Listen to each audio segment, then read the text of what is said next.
What's going on, everybody? What's up? We got to start with Nick's comment here. It's the best comment that's ever happened. Offensive. Halloween Town? Come on. Maccabee. You're gonna have to watch this whole stream to see if any of Nick's guesses were correct. Right. Only at the end will be revealed. That's right. Only at the end. Hello, everybody. We are here today to talk about, well, we could never decide on what the heck we're talking about. It's either our weirdest or our favorite movies. We're just horror movies. I just went through my collection and picked a stack of horror movies that I absolutely loved that I think aren't talked about as much as I feel like they should be. I don't know. Yeah. Bryan went through a list that he's kept of every movie he's ever seen. I panicked. This gave me a lot of anxiety. I didn't know that talking about movies would stress me this much because movies were like my thing for most of my life. And as Chris said, I've obsessively kept track of every movie I've ever seen in my life. And so I was going through a list and it was around 1,200 horror movies. And I started being like, why are these all horrible? Why have I watched all terrible movies? All bad movies. So I'm not confident in this, but Bryan loves kid stuff. I was just guessing. Halloween Town is a little after I was a little old when that came out. I saw a thumbnail with a guy in a robe with a sword. Yeah. I thought this is probably for me, especially if you like horror stuff. Yeah. What's up, Sephiros? How are you doing? I forgot you were Bryan too. Now I remember that. And you spell it correctly.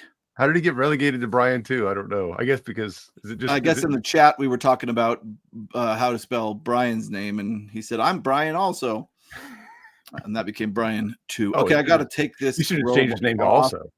This is Secret Society Red. We're going to be talking about our favorite / weirdest horror movies. I can't wear this cloak the whole time. It's over 100 degrees here. I'm not it's killing me. It's not cold enough down here today. Oh, in the winter I would have to wear it. In the winter I'll be fine.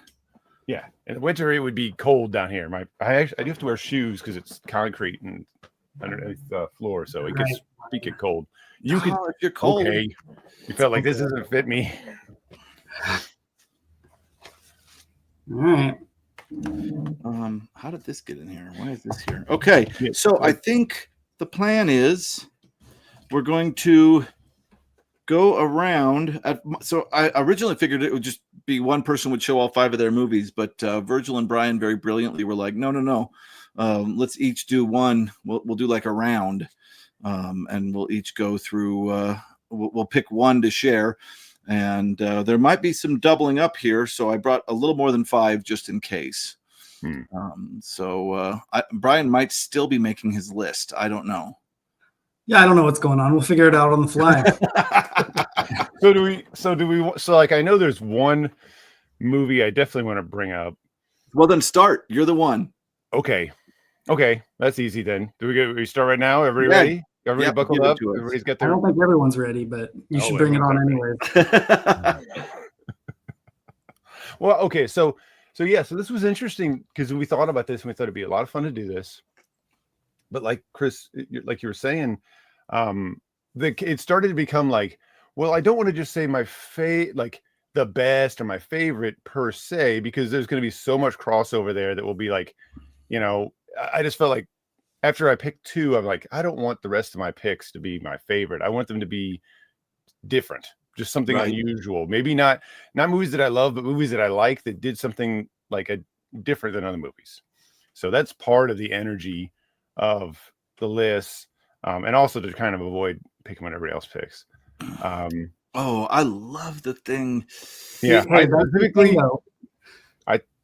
everybody's going to say it's going to be on almost everybody's list in 5. So that's why I was like, well, I'm just going to have to take it and like say it's not available to me. I feel like I did the same thing. Kind of what we were discussing is that we were like, if we picked our 5 favorite, there's going to be a lot of overlap. So like, yes, The Thing is probably my all-time favorite horror movie, but I wasn't going to talk about it today. Yeah, it's not my favorite, but it was in my top 5.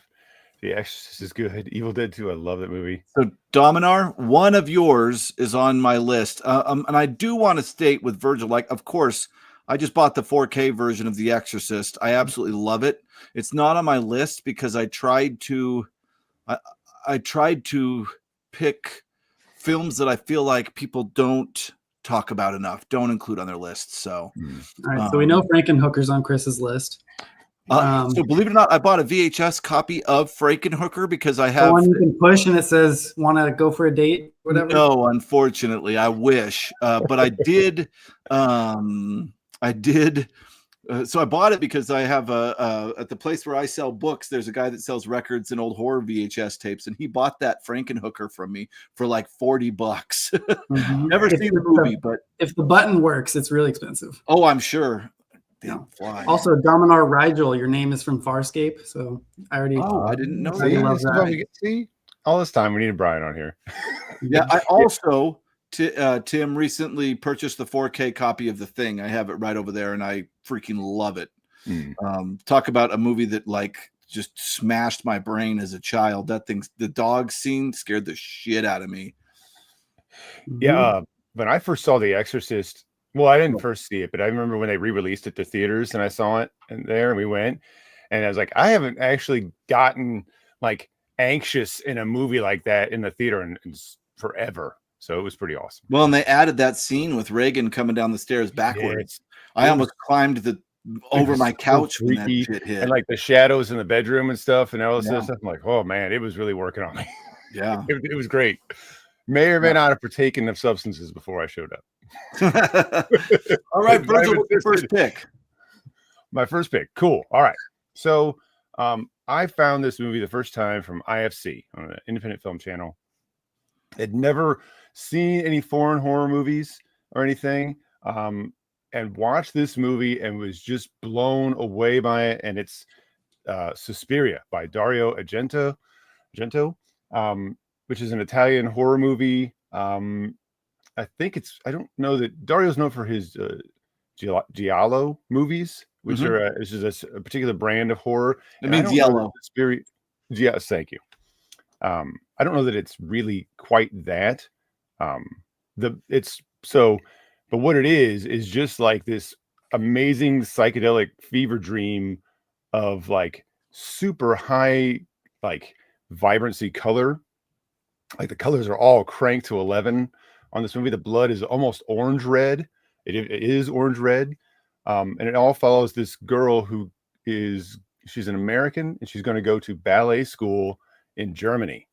And it's about her going to the school, and there's a lot of talk about witches and everything else of this, and it's just amazing. It really feels like a really dark fairy tale. So I'm sorry, Virgil. I told you that I had never watched this film, but now that you talk about it, is there a room that they just dump syringes in? Not I don't know if there's one of the syringes. There's a room that's full of what do you call it? Like barbed wire.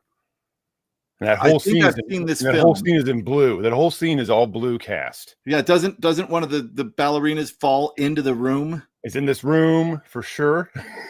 Yeah. Right? There's a tagline for the movie that's something like the only thing scarier than this movie is the last 10 minutes of this movie or something like that. Something like that, which I would say is the remake. I've not seen the remake, honestly. I like the original too much. I've heard it's a different thing. Right. I like the remake. But so I don't know. It looked like it could be good. It didn't feel like the same energy to me. And the original's better. But yeah, always. It's very, very over the top. I say gory, but the gory, it's not like the kind of gory that bothers me. I like Inferno too. Inferno like doesn't make any sense. Now this is cool. It's gorgeous. And the soundtrack is absolutely astounding. I didn't realize that Goblin did the soundtrack. That's cool. It's like almost saw Goblin in concert last year or 2 years ago. I didn't. I should have. My kid has recently become obsessed with the Swans, and they're doing their final tour as this incarnation of the band. So they're coming to Albuquerque. So we're gonna go see the Swans with my kid. That's some life circling around type of shit right there. That's cool. I did not know that was a Goblin soundtrack. So I think I have seen this this movie, Virgil. Yeah, I think I it's lied really to you. great. Ooh. The Yeah, scene it's- with like in the new remake or whatever, where the ballet dancer is like dancing and like her limbs start breaking and stuff, is very intense. It's very well done.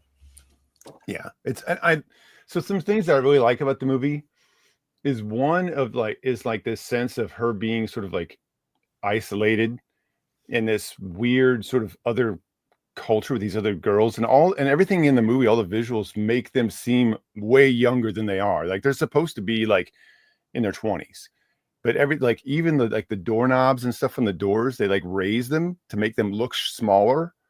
And so it's like they're 13 or something, but really they're adults. And it's this whole thing with this dance school, and it's just so good. It's like this really great dark fairy tale. There's that scene where one of the characters, hey, what's up? Falls asleep, and she's like, the other character's like begging her not to go to sleep. Whoo, so good. It's very some people might find it cheesy because of the colors and some things, but I think that and like it's like kind of like dubbed a little bit. There's like sometimes the voices don't match the lip syncs, but I think it all works. It's like that. It's like in video games, there's that thing called like Eurojank or something like that, where something's a little glitchy, but it's part of the charm. It's like that. It's part of the charm of that movie to be just a little bit off sometimes. I love it. There's two movies here that are on my list of absolutely want to see. I saw a few scenes from Possession, and it looks absolutely incredible. And then I have heard so much about this movie, Mandy. I heard about Mandy love too. Mandy. It's great, and it's got psychedelic drugs in it. Fantastic. And it's got a scene where Nicolas Cage is just screaming like a lunatic for like 3 minutes. It's Isn't fantastic. that in every Nicolas Cage movie? This is probably the best one. The best of nice. is aging out. What's that thing from Community where they have that whole discussion about what Nicolas Cage is either the absolute worst actor or the absolute best actor ever, and he's kind of like both at the same time. So yeah, he starts watching like every single one of his movies and like losing his mind. When I was in Japan, I got obsessed with kabuki, which is this traditional kind of theater in Japan. And Nicolas Cage in an interview once said that he based his entire style off kabuki, and his whole shtick makes sense to me now, because they will literally say a very famous line, these kabuki actors, and they'll stop and they'll pose and they'll move their head about weird and then strike a pose, and everybody screams the actor's name in the theater. And I was like, oh yeah, Nick Cage, like he's all kabuki all the time. All right, I got to catch up with comments here. I think he's a genius because he like that one movie he did recently. The only reason he took it is because it had no lines, and he wanted to see what it would be like to do a movie with no lines. That's awesome. Fantastic. The one where he's like the animatronics. Yeah. I remember this being a good movie, but I haven't seen it in years. What's up? I liked Sleepy Hollow. I thought it was good. I think it counts as horror because I think the story it's based on is horror. What's up, Jake? I love the old Disney cartoon. The Gate. I believe I've seen The Gate. Good one. I think I've seen it too. His other film, Beyond the Black Rainbow, is also superb. Man, there's so much I got to see. That was a weird one. Are we talking scary movies? Anyone talk about The Ritual? It's not come up yet. By Adam Neville. It's in my list of 20, but I don't think it's on my 5. Ah, dang it. Okay. It's based on the Adam Neville book. That's a fantastic movie, though. Freaking Color Out of Space. I didn't put that in my 5, but that shit is good. I have it on Blu-ray. That is a Nick Cage's version of Color Out of Space. Well, it's not his version. Whoever directed it is fantastic. Okay. It is awesome. Yeah. I'm just gonna click through some of these. I do want Willy's Wonderland. Okay. Yeah, that's that one. Bryan. So Suspira is the first one. That was Virgil's first of 5. These are in no particular order. That one's my favorite, but that's fine. Oh, but that is always held it. It's just I mean, I know that's got problems, but I love that movie, and I like Inferno's good too. But I tried watching opera. I'm sorry, real quick. I tried watching opera recently, and that's more the giallo style, and that was tough with the whole like things taped to her eyes, and it was like, woo, man. So it was a whole thing, but it is good. I love that style of filmmaking. Have you seen Don't Torture a Duckling? I've not seen That's one of the classic giallos. That's probably my favorite giallo. That's a good I need to explore him a little bit more. I sometimes have a problem with a certain style even if the gore looks fake of like gore. And so opera was almost hitting on that. I was like, oh, I was finding it a little hard to watch, even though I like it. Like I love the concept, but it's sometimes difficult for me to watch it. But like reading it almost never bothers me. It's weird. That's Dream Sequence, I think, and I did see that. I watched Dream Sequence the night it came out in theaters. Of course, Dream Scenario. That's right. Dream Scenario. Yes. I believe. And you guys have to forgive me. I'm trained to see analogy in movies. It's or texts or whatever in media. It's what I do. I believe that whole movie is a statement on cancel culture. I think that's what that horror movie's about, is cancel culture. And they're using this dream scenario to discuss it. The whole thing made me uncomfortable and angry. I didn't love it. But yes, I did see it. Great. 3/4 falls apart at the end. Absolutely. Falls apart at the end. I agree. Okay. They're going to keep asking us about films. We got to move on. Every single one I see, okay. I feel like I've seen 96% of the movies people have dropped in the comments so far. Me too. I feel like so. I'm a fanatic for horror movies. I don't know much about movies overall, but yeah, I'm a fanatic for horror movies. I love them. I just watched I remember I have not seen the Brando of Island of Dr. Moreau in years. Not since I saw it in theaters originally, which that was a trip. But I just recently rewatched Isle of Lost Souls, and man, that was good. Really worth finding. You can find it for free. I don't know if I got it from the library or where I got it, but totally get it. All right, Brian, what is your pretty good. So, okay.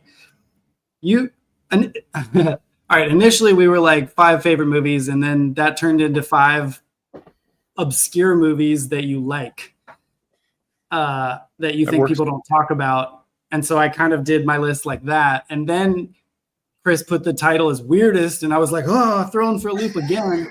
But any one of those 3 is acceptable. So I'm just, I don't even know if this is horror, but has anyone seen Clear Cut? No, I haven't. It's basically about this like logging company that has been destroying this Native American forest land, and this Native American guy is so upset about it that he kidnaps the like owner of this logging company and takes him out into the woods and like tortures him how he believes that they're torturing his forest, and it's fantastic. Interesting. I've never even heard of it. A logging horror movie. That's what I'm trying to do here. A logging horror movie. I love it. So how old is this movie? I want to say 80s or. Okay. Something. I didn't know if it was something new or not. No. And I won't know I know Suspiria was 77, I think. Oh, crap. Clear Cut, 1991. 91. Oh, okay. Interesting. So, is there without spoiling, is it more horror? Is there the supernatural elements, or is it more thriller? Or I feel like it's more thriller, but it popped up on my list when I searched horror, and I was like, oh, I love that movie. That's awesome. It's pretty violent. It's a pretty violent, like darker thriller. I mean, we're in that territory. Yeah. So I don't know. Maybe it's not purely horror, but that's a good obscure one, I think. There were definitely choices that I was trying to make. Like, is this count as even horror? Like, there was one choice I don't think I'm going to include it, but I was like, I don't think this is even horror, but I kind of think that it is horror, even though I love it. So sure. All right, that's what I got. There's my first one. I love it. For mine, my first pick is Don't Look Now. Look Now, which is the one that whoever earlier said their favorite 5. This was the one on there that I also have on mine. This is when did this come out? 73. This came out.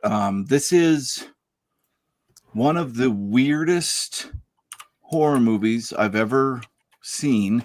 It's about a couple that loses a child and go to Italy, and I think it's the man starts seeing his child running around in her red coat and hat all over Venice.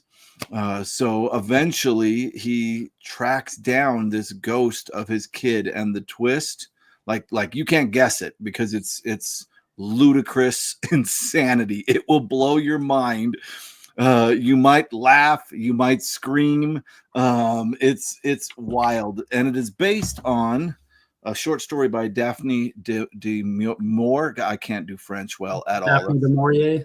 De Maurier, thank you. Yeah, she wrote Rebecca. Wrote a lot of kind of gothic horror stuff.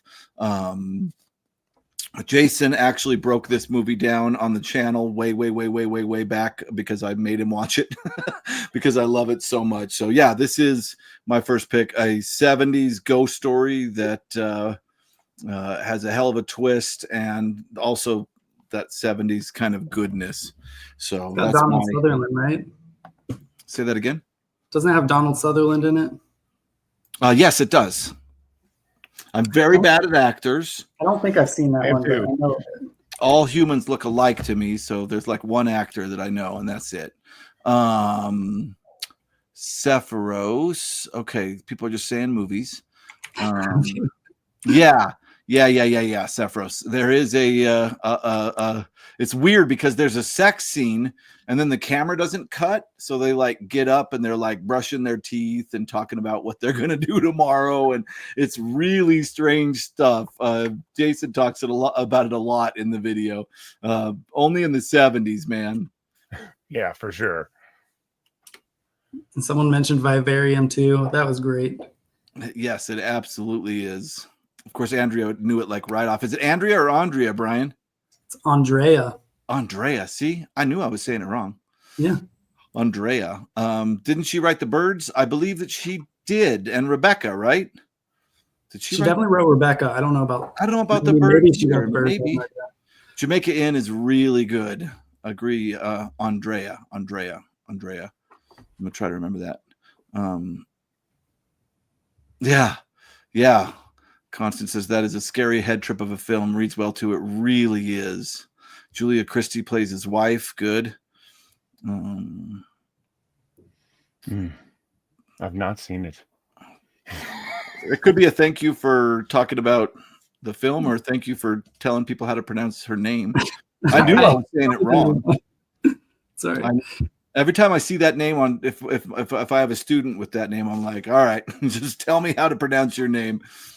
Because there's so many different pronunciations, I guess, of any name when you get right down to it. Yeah, I think Andrea is the like anglicized version of it. Well, I think it's got two E's. Oh, well then there you are. I think correct. I could be wrong on this. I think she's Romanian, so I think it's a Romanian. Okay. Version of, I don't know. Now I shouldn't be talking about other people. I don't know anything. Well, it's a good spirit at least. It's not. Constance is saying yes. The Birds was her as well. Eastern European. All right. So that's my first pick of horror movies that I love that people don't talk about as much anymore. I guess that's what I should have put on the title. So back to you, Virgil. Me, okay. Well, this is another easy one. I've actually already talked about this, but I like the movie so much that I'm just going to have to keep bringing it up. And it's also very visually striking, and that's Qui-Gon. I don't remember the date that this movie was made, but it's essentially that's it right there. It was made in 1965. Yeah. Such an amazing movie. Basically a series of ghost stories. I think there's 4 stories, all taken from Japanese folklore, and then Lefkady O'Hearn translated a lot of those stories into English for the English reading audience back in the I want to say early 1900s. I think maybe it was earlier than that. And it was so popular that actually his translation got translated back into Japanese, which is a little crazy. He took those stories, but his wife would like read him the stories, and then this is extremely faithful to the spirit of those stories. And I love that they took an unfinished bit of writing from that Lefkadio published at the very last story, and a cup of tea, and they sort of did a little something extra with it. It's a very quiet movie. It's kind of psychedelic. There's this huge gaps of silence. Like sound is an extremely important element in that movie. Man, is it just so good. I mean, I can't recommend it enough. It's not exactly scary, but I would say that if you can watch this movie, and it's not long. I mean, I'm sorry, it is long. I don't know. Hoichi the Earless got me pretty good. I love it. I love that sequence so much. Yeah. They're all good. They're all Conan, good. the director for Conan, cites this as his inspiration straight up. Like he ripped this off for the scene where they're writing all over the spell all over Conan's body. Yeah, that's right. It's 100% taken from this movie. Yeah.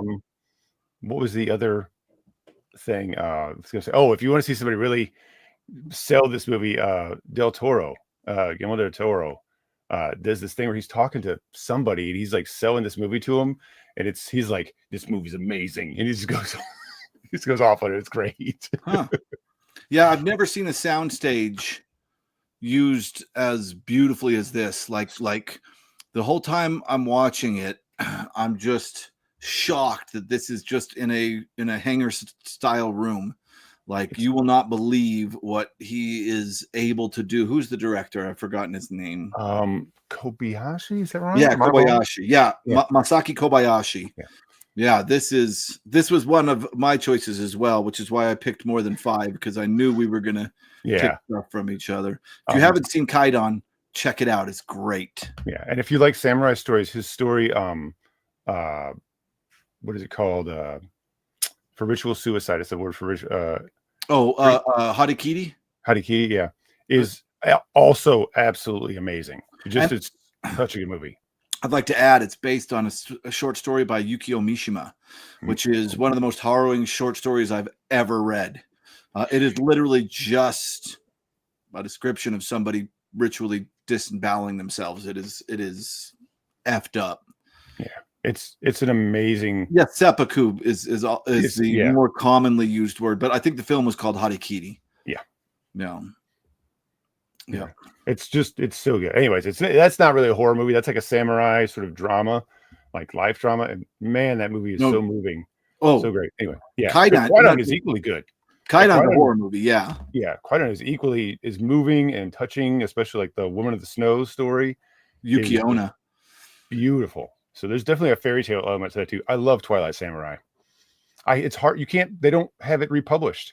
You have to go and like basically either pay exorbitant fees or bootleg, which I guess I'm going to end up having to buy a bootleg because I love that movie. I saw it one time, when it came out, and haven't seen it again. It's so damn good. The other movie I'm going to get, sorry. No, we're stopping the samurai stuff. We could go all night. Right. You're right. It's true. Zatoichi and everything. We will do a live stream sometime. Virgil and I can sit around and talk about samurai movies. True. That's very doable. I almost went that. I was going another path. I was very tempted. Go ahead, Bryan. Captain. I don't know. I'm sorry. I believe it means the same thing, but I don't feel confident saying without doing some research what the difference is between the two. But as far as I understand it, they mean the exact same thing.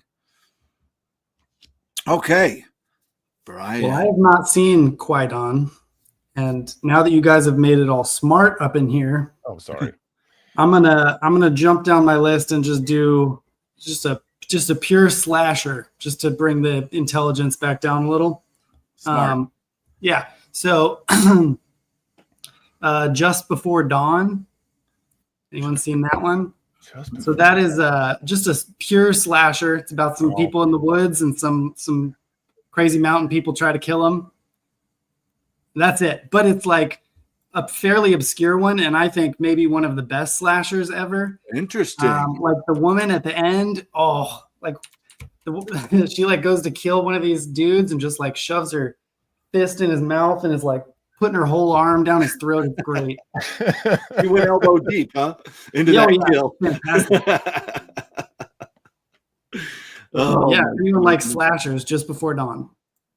Okay, Just Before Dawn. I've never even heard of it. I'm hoping this is the trend that every movie we bring up, everybody else is like, "What is that movie?" It's by Jeff Lieberman. I don't know if you guys have seen anything else by Jeff Lieberman, but he did the what was it, Squirm or something? The movie about worms, which is, it's okay, but there's like these visuals at the end of this just like mass sea of undulating worms that's like so good. Oh, I probably shouldn't bring this up. I started watching a show yesterday called Castleweight, I think it's called, which is apparently based on the short story Jerusalem's Lot, which is the prequel to Salem's Lot, and it was pretty fun, and there was a ton of worm shit in it. Apparently it just dead ends, but worm shit. I was enjoying it. Yeah, they didn't get a second season, I don't think. So you can't finish the show. Hereditary is great, but Midsommar is better. Yeah, I said it. Man, that's a discussion for one video as well. I love both those movies. Ari Aster's fantastic. So, all right, my next choice is Jacob's Ladder. Excellent. This is honestly the most scared I've ever been in a theater. Now, my brother, being the cool guy that he was, took me to see this when I was like 10 or 11 years old.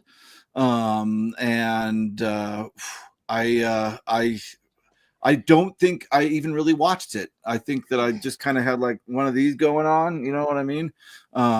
It is about, for me, it's, and I don't feel like I can say this, but I feel like, to me, this seems like the realist depiction of somebody, or what it would feel like for somebody to lose their mind. Like I remember when I was a kid, like I listened to all the Pink Floyd and I was like, ooh, going crazy is cool. You know what I mean? And then I saw this movie and I was like, no, that is not cool. There's nothing cool about that, because I think Sephiros earlier in the comments actually said this. I scrolled past it. But yeah, I loved the ending. I didn't see it coming. This made me afraid of what it would be like to actually start experiencing hallucinations and losing touch with what the real world is. Just absolutely incredible movie. Yeah, I love that movie. I feel like I need to see it again. I didn't get it. I mean, I got it, but I was like kind of bored. And oh wow, how old were you? I don't know. I don't know, 13 or 14 is when I started getting real obsessed with horror movies and movies in general. I probably watched it somewhere around there, 15, I don't know. And I just like, I almost like couldn't even finish it. I was like, this sucks. And I know that's a hot take because people keep talking about it.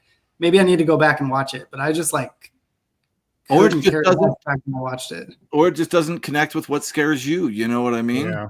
I don't know. Yeah. If you watch it, there's not a lot of, it's an interesting movie because it is a lot of like weird hallucination and like someone feeling like this break, like they're having this break, and so if that, I remember seeing it too, like seeing like it like at home or something. So we rented it or something, and my dad was watching it or something like that.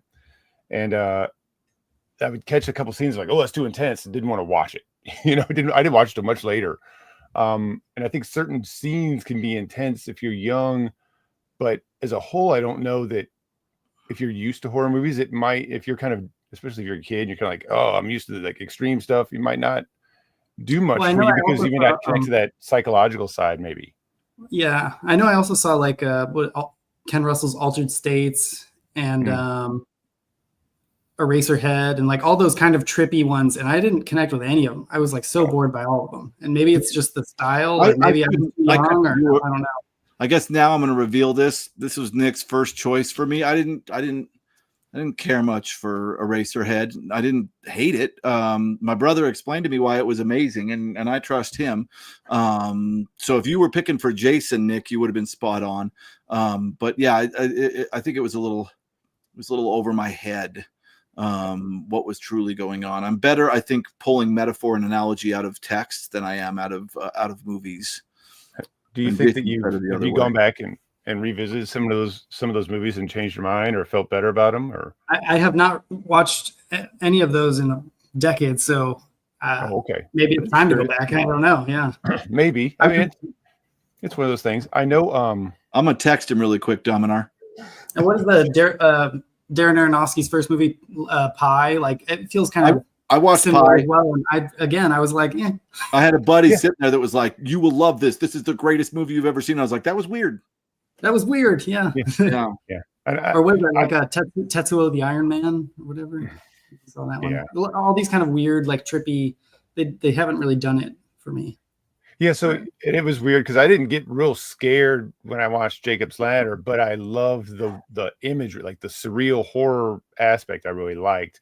But as far as like a horror movie, it isn't. I mean, I guess if you had seen it at the time, I think it would have been more powerful if I'd been a little older. You know, when I saw it the first time, or saw parts of it when I saw it for the first time, not that particularly long ago. I finally went back and watched it, and it was great, but it didn't scare me. And somebody did say this, and I should mention it, is that it was a huge inspiration for Silent Hill.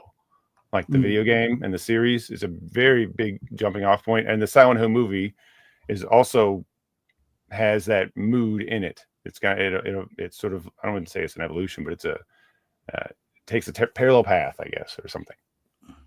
Yeah. I don't know how it didn't scare you guys, because I was like peeing everywhere, climbing up the seat, crying. It was the worst. Like if you, at that age, if you're at a theater trapped, because you went to the theater and saw, right? Yeah. That's a different experience than seeing it at home. Yeah. Totally different. Ooh, great question, Nick. Hell yeah. The first half of Lost Highway scared the shit out of me when he calls him on the phone and says, "I'm at your house right now, call me," and he calls him and he's in both places, and the weird pan into the closet. I was like freaking out. Yeah. The second half, I don't even know what to make of it. I think half of that movie is a horror movie. Absolutely. I like David Lynch movies, even if I don't always get them. I like David Lynch too, and I haven't seen Lost Highway. There, I admitted it. I believe Taiwan. Isn't that where The Eye came from? The movie The Eye. I think that was from Taiwan. Was it Tim Robbins and Jacob's Ladder? Yes, it was. Oh, that's right. Yeah. Yes. Lost Highway horror movie. It's horrifying. Elephant Man. Scariest scene ever. Yeah, Nick, I'm with you, buddy. So we've got one for nay and one for yay in the comments. Okay, whose turn is it? I'm so sorry. I mean, it's okay. We're fine. As part of this is the chat. That's right. We could just read off a list and it wouldn't be fun at all. Let's see. So now I get to all the other choices that weren't like, oh, I got to talk about this movie. Don't sell it short.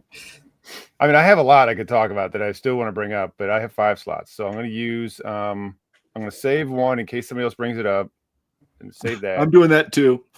I'll bring up an unusual one.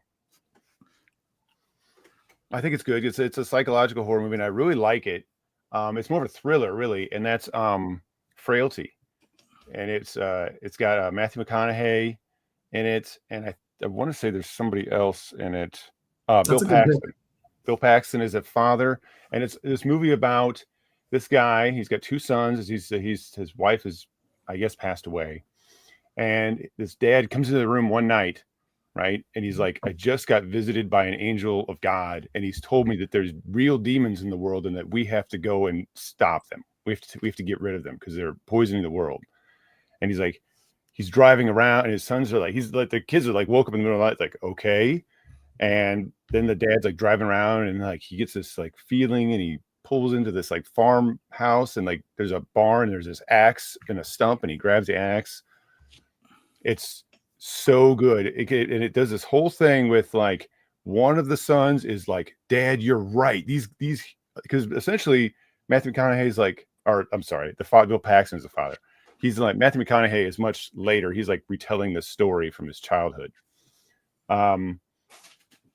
He's like, he's telling these kids like the human beings, regular people that look like they're regular, are actually demons, and we have to go kill them. And one son is like, "Dad, you're right. They are demons." And the other son's like, "Dad, you're crazy." And It's this very intense sort of like religious fanaticism, and it's perfect. It's so damn good. Such a good movie. A kind of a forgotten movie, I think, but man, is it good. I agree. I like that one. Yeah. I'm gonna have to check that one out. I haven't seen it. It's It's just great. It sounds really good. And It's really good. You should be able to find it very inexpensively, and it's just kind of like, you know, it's like a Walmart like $5 bin movie or something. Basically, it's like you'd find it cheap like that, and it's just great. Everybody, stay tuned for Jason's list. Oh, once we're done, I'll throw Jason's out. He's texting me. Yeah, really. He's like, what? It's awesome. All right, Bryan, what you got for us? Oh, we back to me? Okay, hold on. All right, what else do I want to say? All right, Bruiser. Anyone seen Bruiser? It's one of Wes Craven's later movies from like the 90s. Huh. It's very bizarre, and I wish I could talk about it more. I think it's good. Pretty sure. I might have been on something when I watched it and I thought it was amazing. Oh, sorry, George A. Romero, not Wes Craven.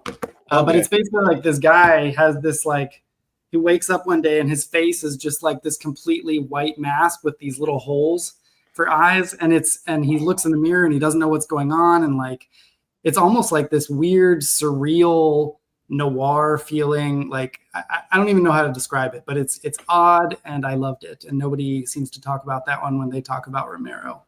That sounds awesome. Yeah, that's one I'll have to add to the list as well. I've never I like doing this with both of you. I think I've known two of yours, Virgil, but I didn't know one of them.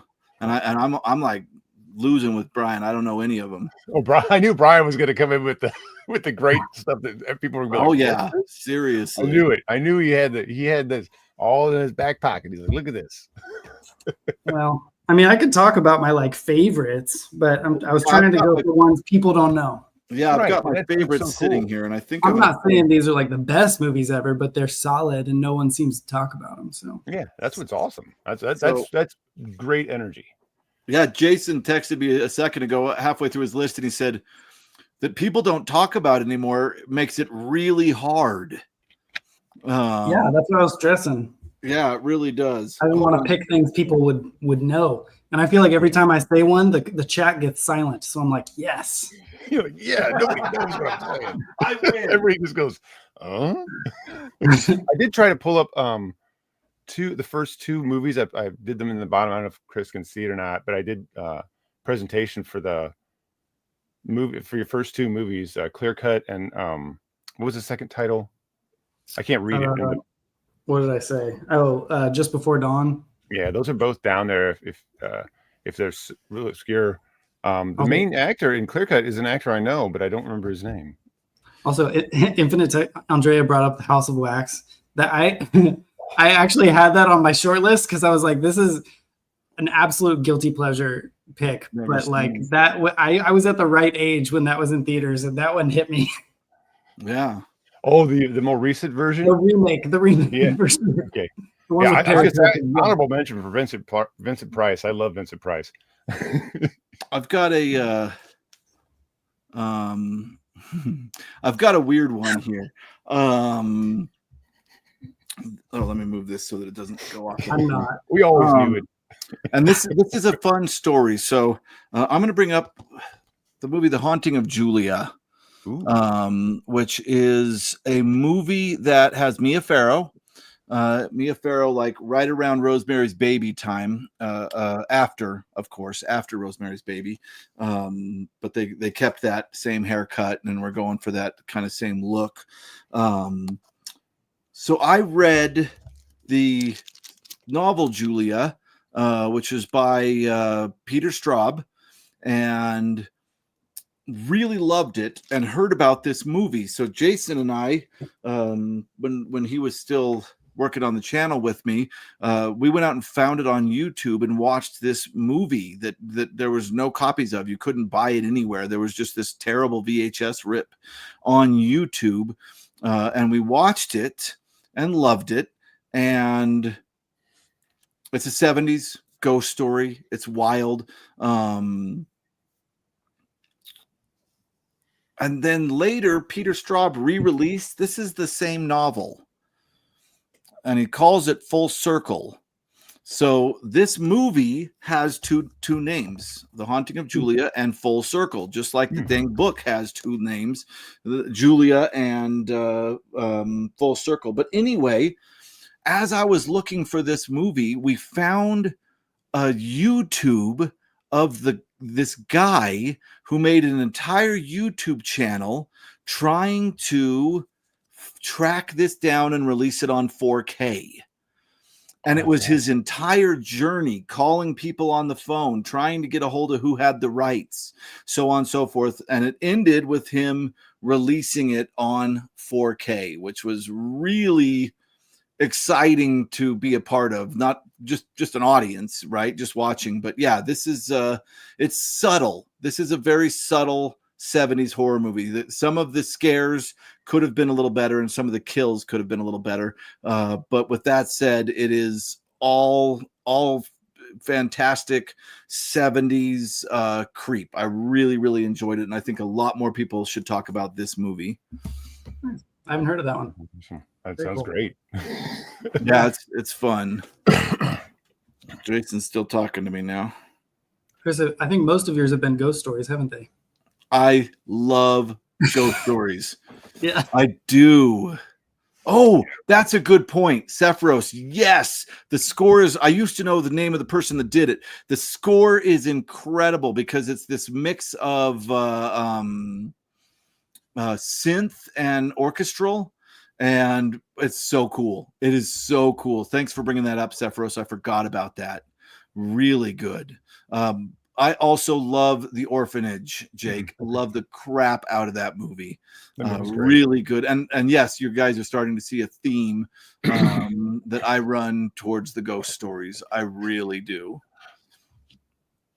So that's mine. That's awesome. Back to me. I guess it's my turn again, huh? Let's see. Mm-hmm. Well, I'm trying to decide between these. All right. We'll do one. I don't think anybody else has this on the list. I like this movie. I don't love it, but I do like it. I really like the style of movie that it is. I don't know when it came out, but it's pretty recent, and it's Pontypool. It's a story about this guy who's kind of like a shock jock or something, and he goes to work at early one morning, and there's these weird news reports, and he gets in the studio, and him and his co-host are talking, and then it's a zombie apocalypse movie. But it all happens outside, and all you really ever see is mostly inside this studio and them hearing things. And the whole horror is that it's something to do with language, that there's something with speaking and sounds have to do with this attack. And really, I don't even know if it's really, you don't really know even what it is at first that's happening out there. It's such a great, kind of locked room or closed room movie, or I guess I don't know if that's quite fits it, but it's almost all in this studio. So good. Really, really recommend it for just a unusual take on something. Just amazing. What was it called again?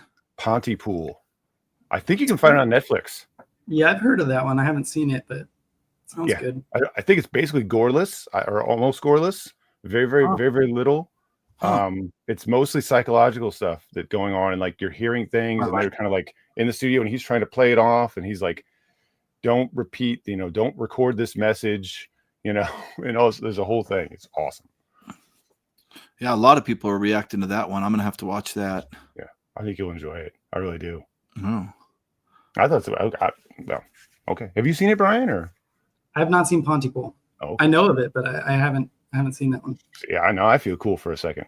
I wonder how it's spelled. It looks like most people are saying Pontepool. Yeah, that's right. I thought it was with a Y. That's somebody else did it with a Y, but I don't know. Don't ask me how to spell something. Sorry. Devil's Backbone was good. Mm-hmm. It's good stuff. I don't have a lot more to say about it. I haven't seen it in a while, so to talk at length about it would be weird. Yeah.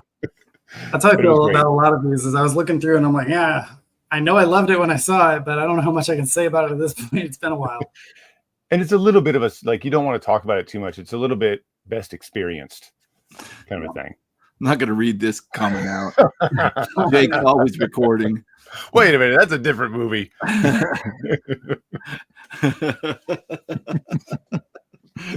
Oh my God. What you got for us, Brian? Has anyone seen Lamb?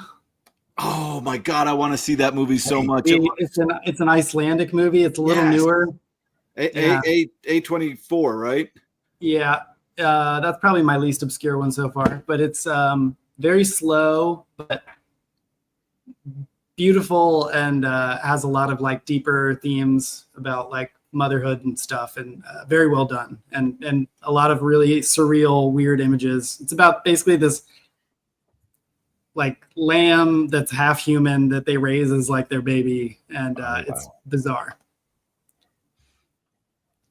Yeah, I would like to see that one. I saw a trailer once. It was like, yes, and then I've never come across it again. But even the trailer just looks like a fabulous piece of art. Yeah. Just incredible. It's I don't know, like horror, but it's slow and it's bizarre and kind of disturbing, and I liked it. Interesting. Okay. Yeah. I want to see that one. That one's on my list. Absolutely.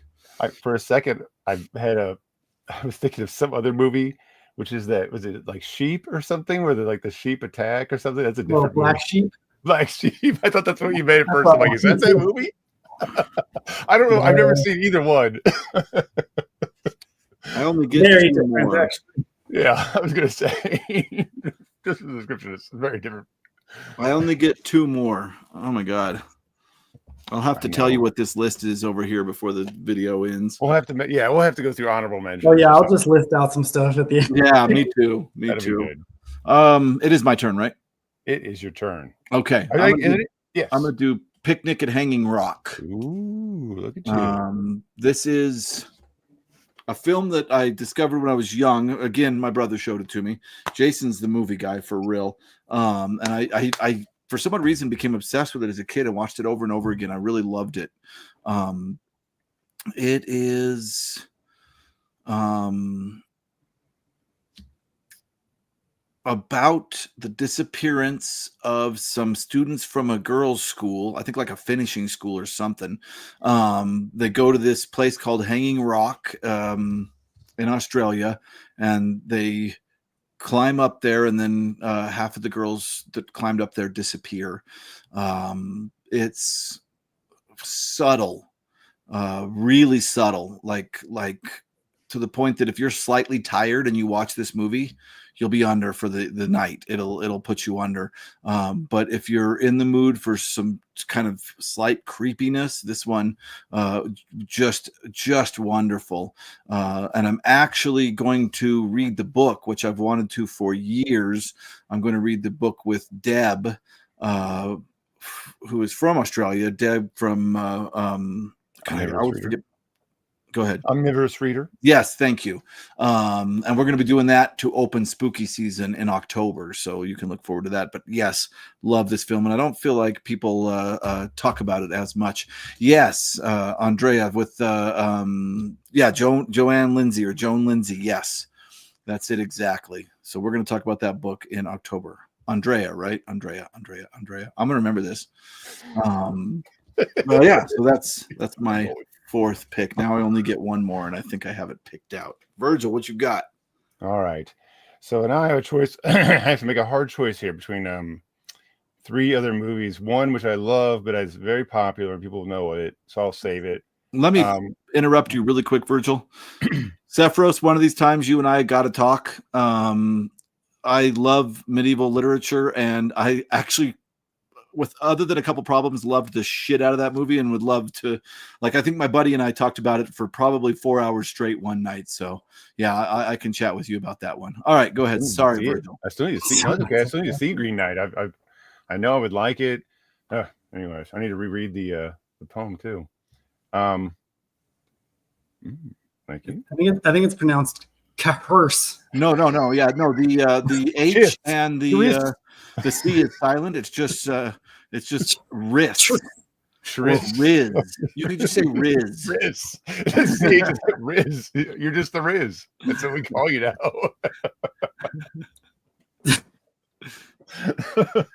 That was PR, Constance. It was not based on a true story. It's fiction. Andrea has read all the books of the movies. Absolutely. I thought Hanging Rock was based on some truth. I thought there was a historical. Nope. They pushed that idea. Okay, that was part of the marketing. PR. It's Blair Witch. Yeah, which is not on my list, but it's definitely an honorable mention. It might be on Jason's list. I haven't looked at them all yet, and it might be there. So I'll tell an anecdote about that after we finish our list. Oh my God, Jack Yo, you are the man. That's a good one. I completely forgot this. This should have been in my top 5. One of my all-time favorite horror movies is Heavenly Creatures. Sorry. Early Peter Jackson was everything to me. Seriously. Crazy stuff. There is a sound effect in that movie during a murder that still haunts my dreams. Heavenly Creatures kicked ass. I think it's Kate Winslet's first movie. Yes, you're right. I think you're right. Yeah. That's the first. Yeah, that one I loved. I can't believe I forgot Heavenly Creatures. Damn. Almost as good as Bad Taste. Yeah. Bad Taste was hilarious. Yeah, it was. Yeah. So next, I guess for my last one, I'll pick a really great monster movie that's like scary and actually funny and so watchable. And it's 2006 movie, The Host. That was a Korean movie. Yes. I love that movie. It's so good. It's so good. Fun. It makes you laugh. You get genuinely terrified. It's actually doing some stuff about like environmental impact and everything. I just think the movie is so good. So good. And it was like a passion project too for the director, I think. I love it. The end of the movie. Is Bong Joon-ho? It's the guy who went on later to do Parasite. Oh, yeah, right? yeah. I think it's the guy that did Parasite. Although I sometimes confuse. I got a Korean movie coming up as well, and I sometimes confuse the directors. Let me see here. It's so good. If you haven't seen it, you have to. There's another movie, The Host, and it's not that one. It's a Korean movie, 2006. That's why I looked at the year. Yeah, Bong Joon-ho. Yep. It's great. Just great film. Just watching that guy walk around on the beach eating parts of the squid that people ordered. His dad getting all pissed off at him because he eats the best leg off the squid. It's almost comedy horror. It's incredible. It's actually, you will genuinely laugh in parts, and then you will genuinely be scared. And then the movie changes from comedy to horror. It doesn't it's not comedic horror per se. The horror isn't funny. The horror is its own thing. It's great. It's perfect. I mean, I think it's amazing. That is a great choice. Yeah, that's awesome. Bryan, it's all to you. All right, am I back? I think I froze for a second there. No, that never. Oh, no, now he did. Now he's back.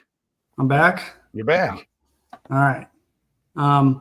Someone just mentioned The Frighteners. I was going to talk about that in my top 5 because that's the movie that kind of like I talked about it in the first Society movie. I told the story about it, or the first Society video we did where we were talking about our horror origins, because that was the movie my mom thought was a kid's movie and she would put on for me all the time. And I watched it when I was like really little, over and over and over and over again, until she finally realized it was an adult horror movie and was like, uh-oh. So I love The Frighteners, and I was almost going to talk about it, but I figured I already told that story. But Dagon, one, I don't know if you guys have seen that one. It's been a while, Stuart Gordon movie. That's from like early 2000s or late 90s. Yeah, I remember I saw that on like the Sci-Fi Channel when I was pretty young, and something about just like the vibe of it is so perfect. So creepy. Great. I loved it so much. He's in just like this small Italian misty town with these fish people, and yeah. That's a really good pick. It's good. And I love that H.P. Lovecraft story. You know, or like I guess it's sort of kind of playing a little bit. Is it play a little bit off of Shadows of Innsmouth or no? Oh, getting into the pronunciation. This is interesting to me. How do you pronounce? I thought it was Dagon. Yeah, but I've always said Dagon. Dagon, yeah. I guess I did start by saying Dagon. Not Dag, Yeah, man. Dagon. Dagon Nabbit. All those Lovecraft, all those Cthulhu mythos, like entities or whatever, all because like what the real way to say Cthulhu is Cthulhu, but like who wants to say Cthulhu? Neanderthal. Cthulhu just sounds cooler. Let's just say it. Anyway, All right, here's our last. Jason still texted me. gee, I'm gonna have to read a damn novel. just when little this is dots over. over and over. Yeah, you guys will get Jason's pick soon. This is. Wait, yeah. Did you guys just do your fifth ones? That was my last That was one. fifth, yeah. Oh, I only built up the craziness here for mine. My fifth choice is A Tale of Two Sisters, which last October I did a deep dive of this movie, but I don't know how to deep dive movies like I do books. So I just literally, there's a video on my channel where I just tell the entire story of what happens in this movie. It's probably one of the worst videos I've ever done on this channel, where I'm like, this is what this movie's about. And then I just tell you the entire movie. This is psychological horror to a degree that I just absolutely loved. Like I still think this is probably my favorite horror movie of all time. It's a wild story about, I think it fits kind of close to Jacob's Ladder, but it had this unique Koreanness to it. And this has been redone in the United States. It was done as The Uninvited. I don't know if you guys ever saw The Uninvited with the kid from A Series of Unfortunate Events. Was it The only Uninvited I know is the one about the killer cat on the boat. There's like a cat inside of a cat that's like eating people on a boat, but I guess that's not the same one. Wow. But anyway, this has an American remake. It's terrible. But if you get a chance to watch this, check this out. This is it borders on magical realism. It starts with these sisters coming home from a mental hospital, and they come back into the house, and as they're unpacking and getting used to being in the house again, their father and stepmother are both there, and as they're unpacking, items start doubling. Like one of the sisters go to put her clothes up in a closet, and there's like copies of the same clothing already been hung up in the closet a bunch of times. And then her actual diary is suddenly replicated. There's two versions of her diary, and it just gets weirder and weirder as it goes. Really surreal, kind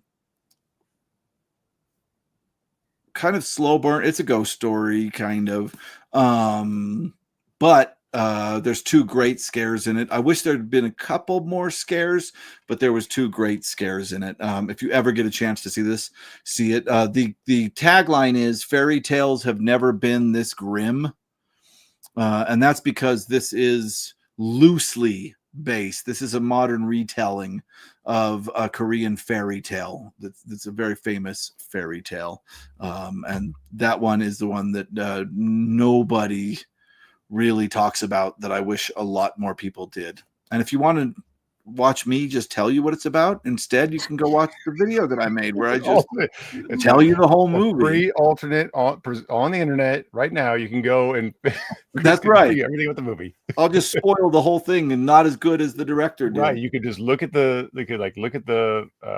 still image from the cover. That's right. And like just having the story come right into you. Oh my goodness.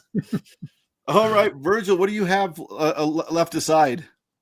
Okay, well we can just keep going around too. That would be fun. Okay.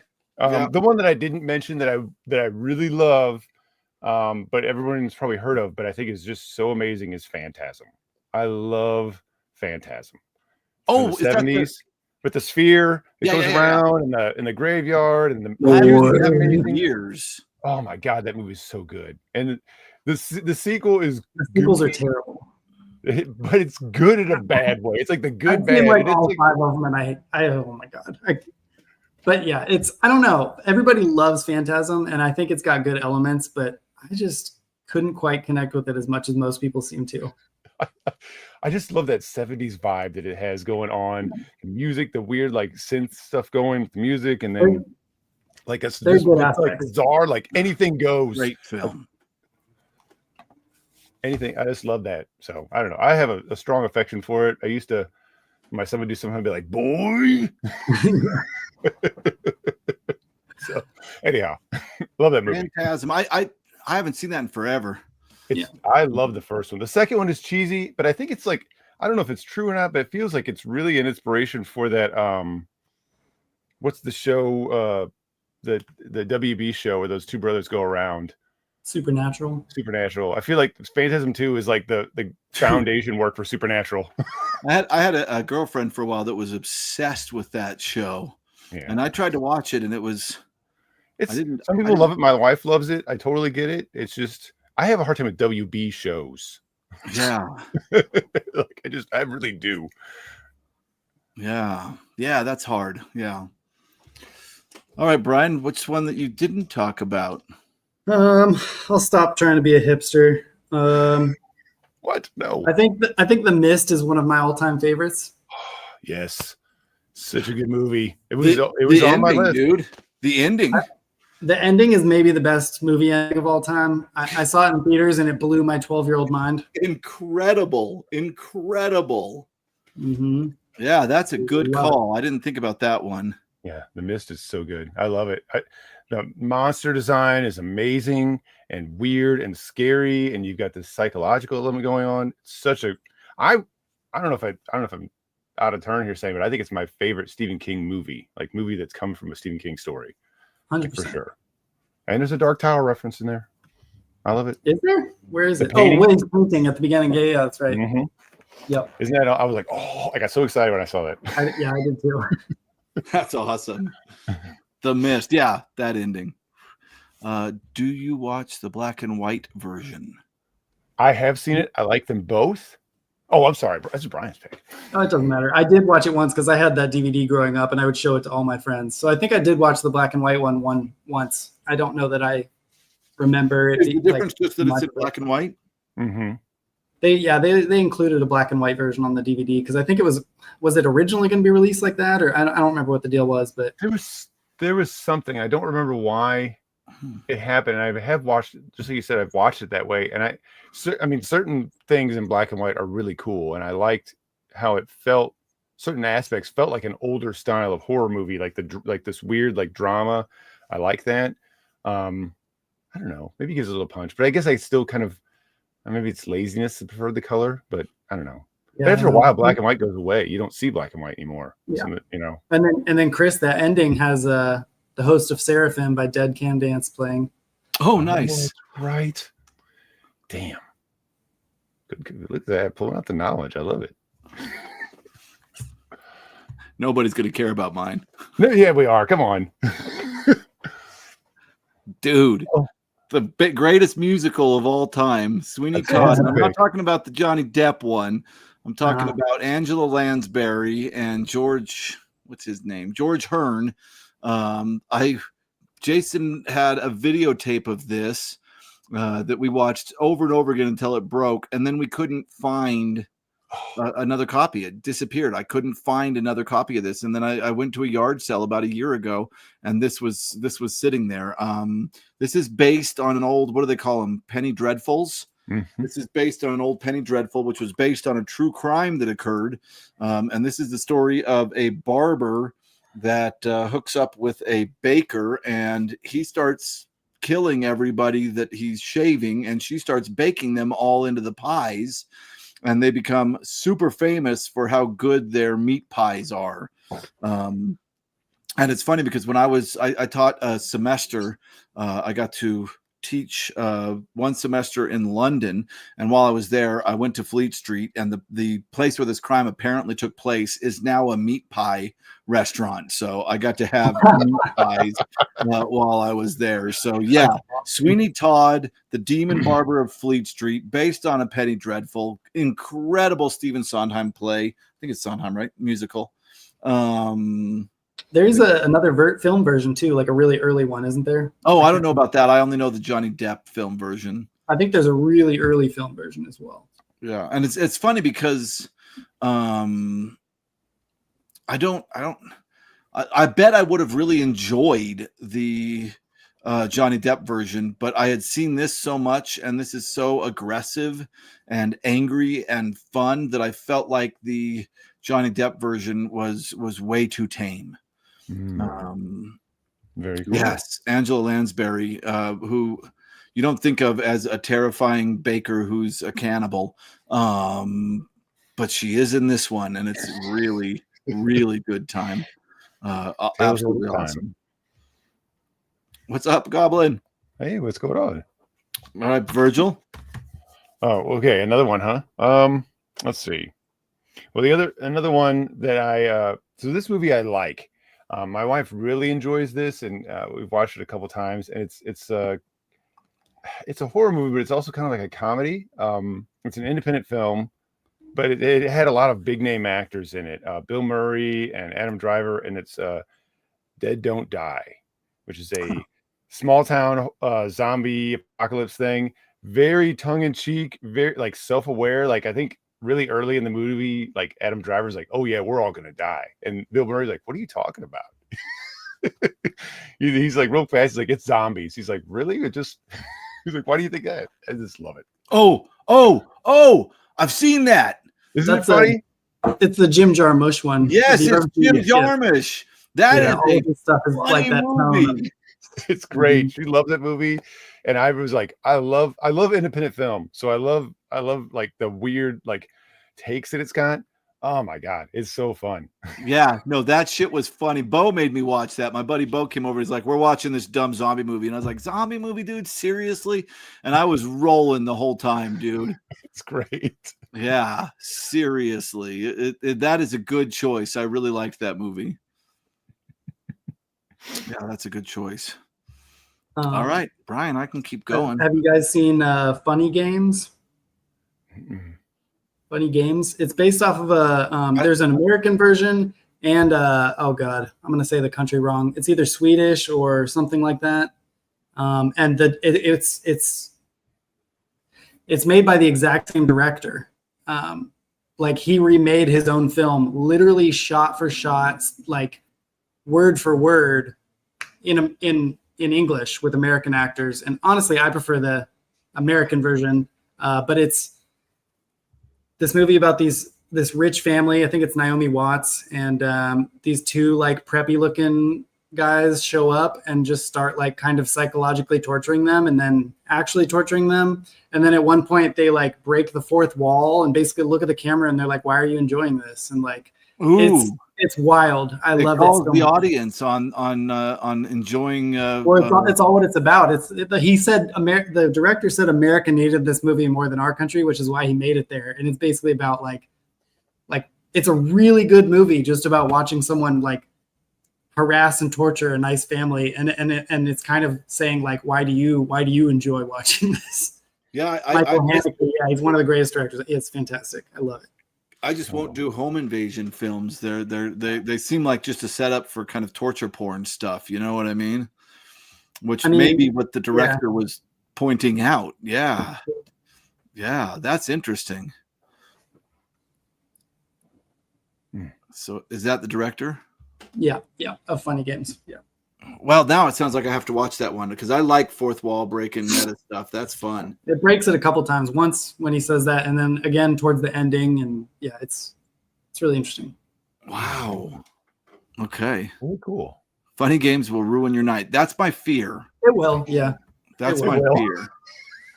That's my fear. But I also feel like Hereditary and Midsommar kind of do that too. Hereditary, especially. Yeah, I made my buddy watch Hereditary, and we kind of walked out to his truck as he was going to be leaving, and he looked over and he was like, "Well, thanks." Earlier in the comments, someone said Hereditary upset my children, and I really hope they're joking.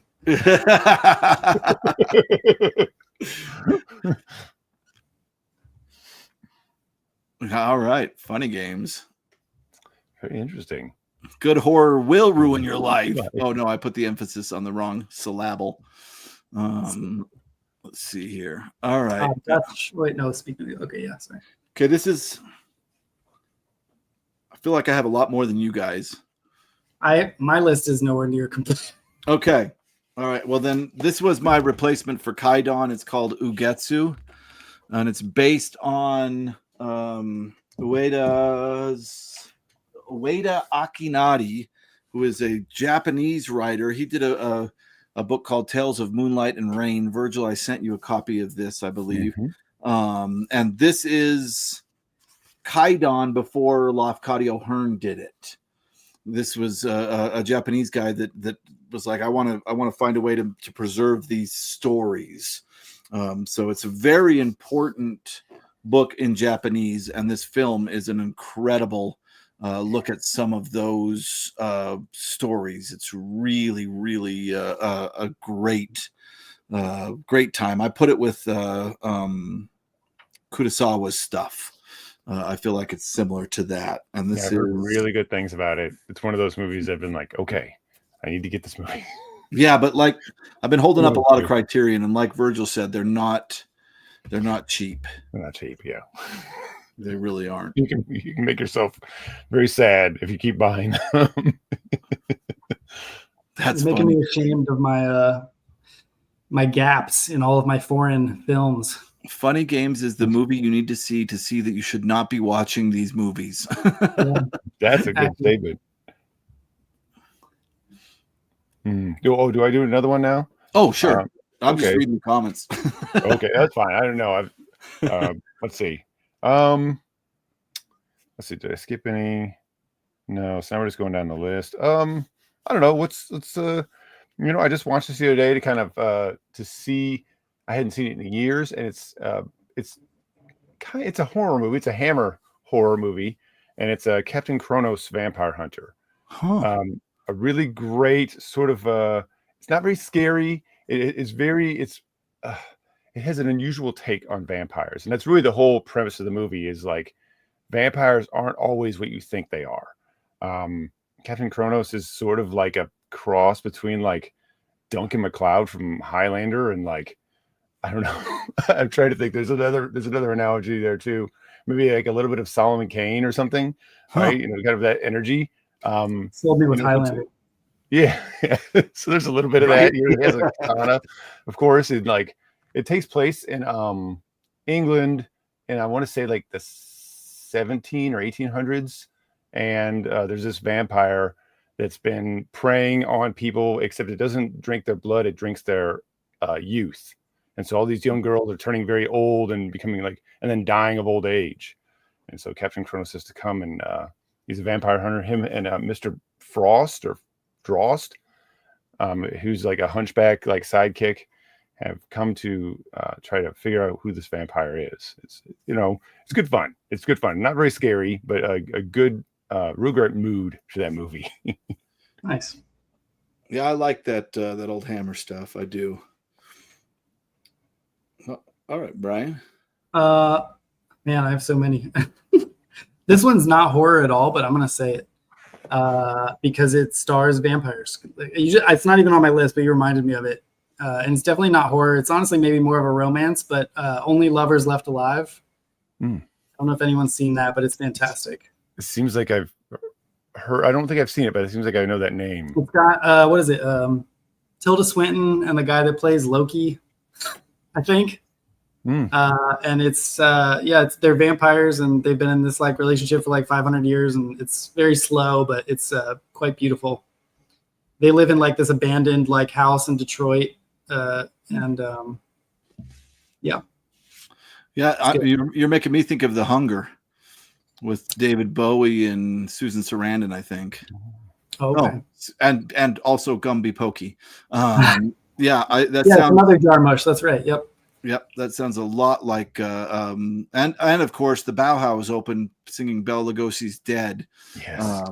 which made me go out and buy all of theirs. I love Bauhaus.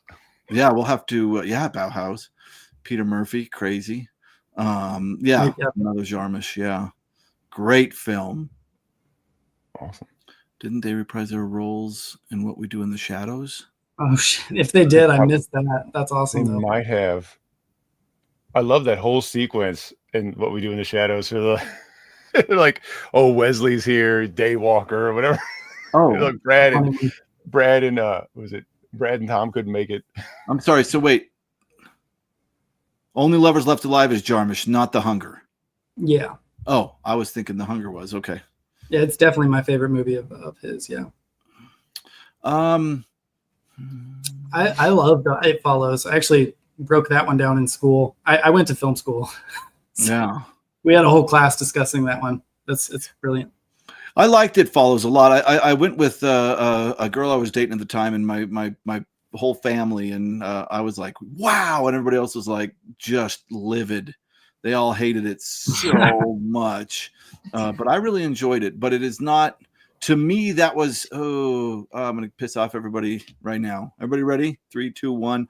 To me, that was a stepping stone to Hereditary. Is really what that felt like to me. That's why I don't mention it, because Hereditary exists and I mention Hereditary. Go ahead, give it to me. Sorry, comments.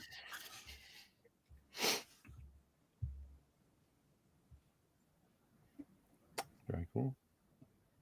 They're doing a sequel about It Follows. I don't know. Interesting. It leads. It got bored and went away. What is it? Mystery Science Theater. It comes at night, and then I think Crow says it shouldn't drink so much coffee. Sorry, ridiculous. Mystery Science Theater was one of my jams when I was younger. All right, I got a stack of ghost movies from the 70s that people don't talk about anymore. How about The Changeling, man? Oh I've yeah, seen that one. That's a good one. Do you remember that cover? I think the other. Yeah, this is the original cover that I remember staring at in the VHS store. Yeah, this is a great ghost story film that I'm not really going to talk about the plot. It's a convoluted, fun plot, and you can get a 4K release of it. It's a great time. I think that yeah. Oh, the real one. Oh, I don't know what that means. He's saying you're a real one. Oh, I'm a real one. No, he's saying the real one. I think there's another one with isn't there one with Angelina Jolie or something? Isn't that a movie? That's that's not horror. But yeah, I know. Then Nick,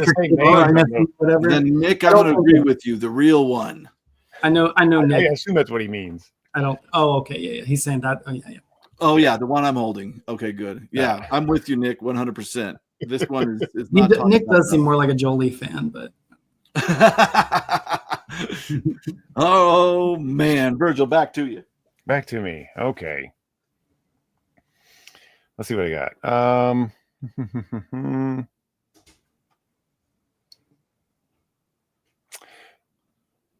Well, this is an old movie, but and I haven't seen it in a long time, but I do remember it being some really amazing performances, and that's the old black and white version of The Most Dangerous Game.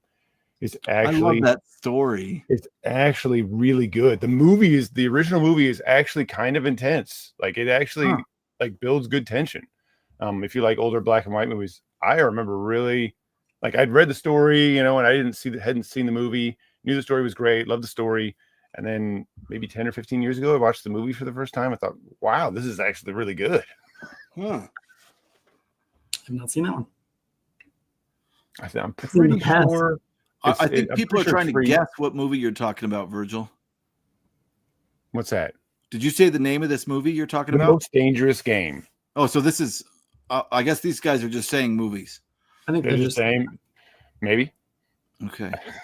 Yeah, The Most Dangerous Game. I was surprised my daughter actually had to read that in high school recently. And I was like, wow, they're still having people read that story. That's so crazy. Yeah, it's good stuff.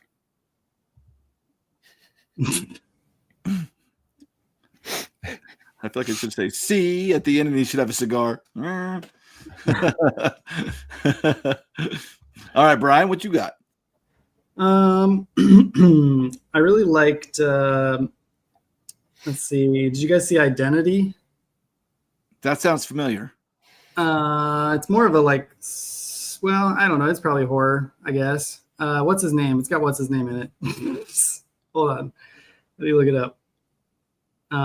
John Cusack and Ray Liotta are in it. It's like these people stranded at like a motel in Nevada during like a rainstorm, and there's like this like kind of murder mystery thing going on with, and they're all realizing that they're like kind of related to one another, or they're like tied to one another in certain ways. It's good. I liked it. I don't know that one. Okay, Identity. Well, all mine are super popular now, super famous. The Wicker Man. That's on my list. Yeah. Yeah. My favorite musical of all time. It's got to be. and this 4K is off the hook. There's incredible documentaries on here, talking about every aspect of the movie, including the dancing scene that has become quite famous. Yeah, it's kind of one of the first of the three folk horrors. I don't think it's the first folk horror, but it's one of the big three. And folk horror is where I go when I'm not going to ghost stories. Like, well, then you need to watch The Ritual, like what Jake called out earlier. Yeah, I've heard good things that. about that. So I'm going to put that on my list because I haven't seen a good folk horror in a while. Yeah, that's a good one. Yeah, and that was on my list as well. So yeah, good so job. Bryan and Chris got Wicker Man. Yeah, Virgil. All right, I'm thinking movies. Even when I'm thinking this, I think I'll bring up something I don't even have on my list, but I just thought of. There's 3 movies in the series. I don't know what the first one's called, but the Blind Dead series.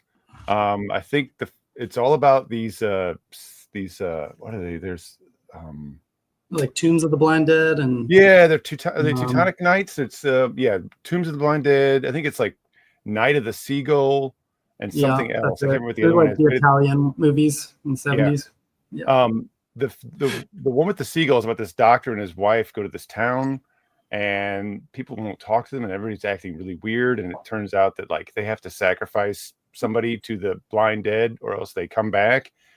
And the doctor like prevents this young girl from being sacrificed to his wife or something, and then they just raise up, and everybody in the village just like leaves. They're like, we're getting the fuck out of here. And it's great. Basically, they're like medieval knights from the Crusades that were Satanists, and it's like they raise up as like with their armor and everything else, and they're basically unstoppable. It's kind of like a zombie movie, but they're actually pretty good, and they do a good job of developing tension. One of them is like these, and one of the other ones is like these 2 girls that find this ship like floating around the ocean. They get kind of like lost, and they get on the ship, and they get trapped in the ship with the blind dead. They're actually pretty fun. I think they're all available for free as well. Saw those ages ago. I'm getting a little vague on the memory, but I'm halfway through The Blood on Satan's Claw, Nick, and I'm enjoying the crap out of it. And Virgil watched the entire thing, and we did it because we want to every once in a while break down movies for the Secret Society REaD's. So that was the one I chose for our first one. I like it. Pin was our first one.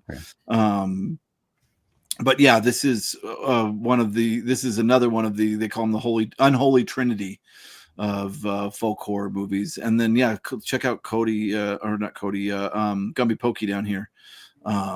Just listen a bunch, and I've got to see a bunch of those. Yeah, Devil Rides Out and Devil a Daughter are brilliant. Perfect. Sorry. Go ahead, Bryan. The Descent is one of my all-time favorite horror movies. Oh no! It's too scary. It's too scary. That's the point. That is the point. I was obsessed with that when it came out. That's the one that was a big one for me. And I read the book, and it's wildly different. Which one do you like better? The movie. Okay. But it might as well not be even the same thing. Like, it's the same in name only, in that it takes place underground. Didn't you make a video about this on your channel? No, I didn't. I think we've talked about it before on a live or something. That must be it. That must be it. Yeah. Yeah, that's yeah, I'm with Gumby Pokey on that. It's weird. I don't mind heights and stuff, but when you start squishing me into a small space, I'm not a big fan. The Descent is an all-timer. Mm-hmm. Very well done. I need to see it. It's one of those movies I haven't seen. Well, I just chose not to. I saw the premise, and I was like, oh hell no! It's like the Human Centipede. Like all you need to do is read the premise, and then you'll realize you don't ever have to watch that movie. I've mentioned my fixation with caves, so yeah, there's a cave movie. I've probably seen it. Yeah. Oh, this is just ridiculous because all mine now are just stupidly obvious. That's a great one. Freaking loved this movie. Went and saw it when it opened in theaters. Again, took my whole family, and all of them were like, "What the fuck, dude?" And I was just like, "Yes!" It was so good, man. And I read that the director, what's his name?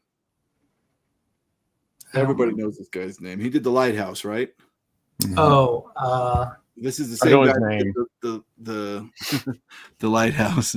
Yeah, what is his name? Vodavich. The VV itch.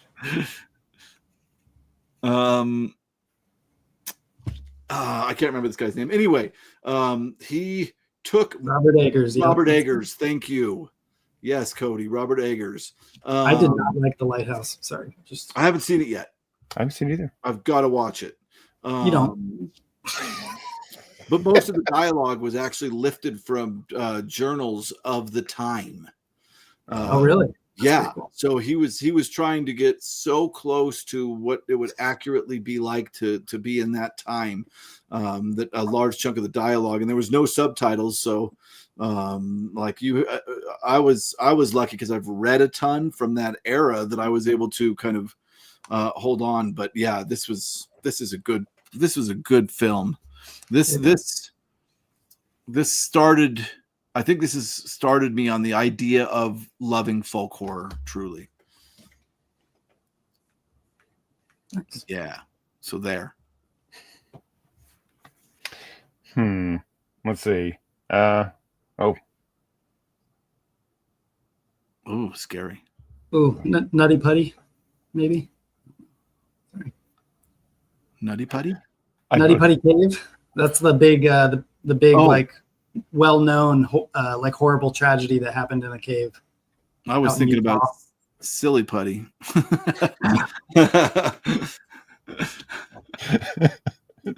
All right, Virgil, what you got? Let's see. Let's go with we'll go with an easy one. Dog Soldiers. What? A werewolf. Dog Soldiers. Werewolf movie in England. These guys are doing like their annual, I guess, sort of like military, like war games, and they meet a pack of werewolves out in the wilderness. It's actually got really great like monster like suit design, like really, really, really good werewolves. Like they're it's fun. I love werewolves. Werewolves are a good time. So it's a fun movie. It's worth checking out. You know, it feels a little bit small budget-ish, but I think it's still a great time. Mm-hmm. I agree. I've only got left the one that I thought everybody else was going to pick, so that I wouldn't have to. Oh, what is it? Oh, yeah, that's yeah. I was obsessed. And I disagree with Nick that it's a bad movie. I think it's a great movie. Who said it was a bad movie? Nick did? Well, Nick said that he was unhappy that you said that you liked Midsommar. Oh, well, he can get over it. It's a masterpiece. He can get over it. This showed up on my doorstep one day. My brother's not a huge fan of this movie because it was too gory for him, but he knows how much I love it. So this just showed up on my doorstep for my birthday last year Nice. And it's the big old director's cut. Nice. And yeah, I think this was a for me, and I know. Oh, there's Dagon Studios.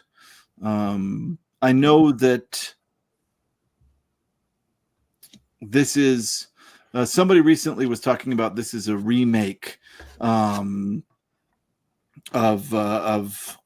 I would guess they were referring to The Wicker Man.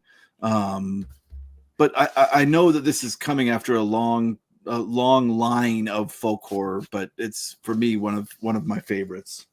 I just think it's incredible. Yeah, Nick turned it off after 28 minutes of screaming and crying. And Nick can't be right about everything. So well, yeah, and Nick, if you need to scream and cry, it's okay while you watch a movie. People don't mind hey, Nick, do you have a film studies degree, Nick? Do you have a what? Do you have a film studies degree, Nick? I don't know. No, I found this movie is really polarizing. I don't get why people don't like that. But. Yeah. Yep. And there is a lot of grieving. Hereditary is the same way. One of the things that I think Ari Aster does as a director is portray grief in a way that is so realistic that it gets uncomfortable.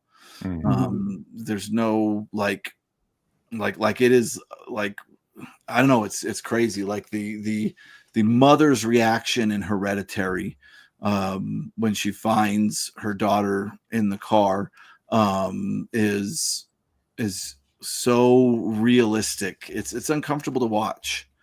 I think the best thing that Midsommar did is the portrayal of her boyfriend, because he's not a bad person. He's not like a bad guy, but he's like a terrible boyfriend and is terrible for her. But it's in like a way that is very realistic. It's just like he's just kind of I don't know, just that portrayal of that relationship I thought was so brilliant, because you kind of hate him, but like he's not like a bad guy. He's just not a good person to her, and he's not like together they don't work. Sorry, Jake, we're talking about Midsommar.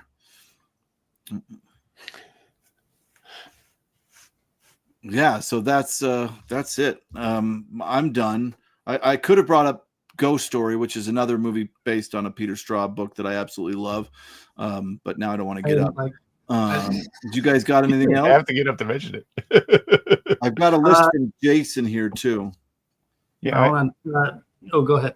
I was going to say my brother-in-law is a really big horror movie buff, like a really big horror movie buff. And so I texted my sister while we were talking, and like, can he send me like 5 really good obscure movies? And then I got the response of, can you narrow the parameters a little bit? And I was like, just whatever you can think of. So I got nobody talks about anymore. Yeah. So before you guys got your family's lists, I'm going to finish mine out really quick. Yeah. That's fine. Obviously, Dead Alive, one of my favorite movies ever. I love Dead Alive. Peter Jackson. Frozen. I don't know if anyone saw that. Not the one with the singing. Elsa, Let It Go. Well, that is scary, but the one where they're stuck on a chairlift, like a ski lift. No, that was too scary. That's good. Retreat. It's about these people on a vacation on this tiny little island off the coast of like the UK or something. And then this dude shows up on a tiny boat and is basically like, the world is ending. There's a big disease. We have to board up all the windows on this cottage. And they're like, are you crazy? Or is this actually happening? Like the whole movie, you're like, is this guy a lunatic, or is there actually a plague spreading? Dang. Green Room, more of like a violent thriller than a horror movie, but it's fantastic. It's about this punk band.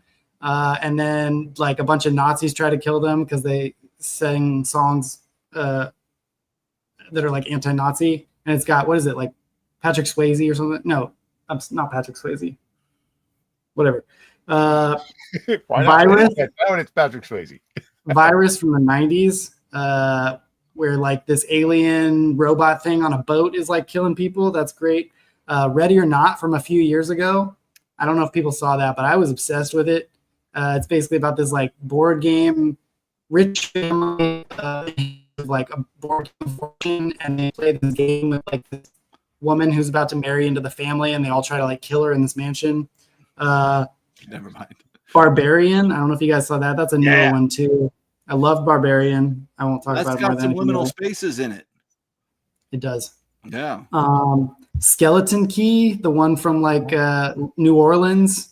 It's more of like a slow burn ghost story type one. Where she goes back. She has to go back to New Orleans. And yeah. I like that show.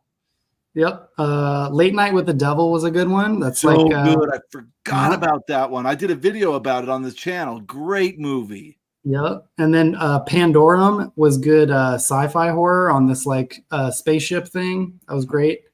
And then this is one I just put in to be silly, but there's this old movie called Star Crystal.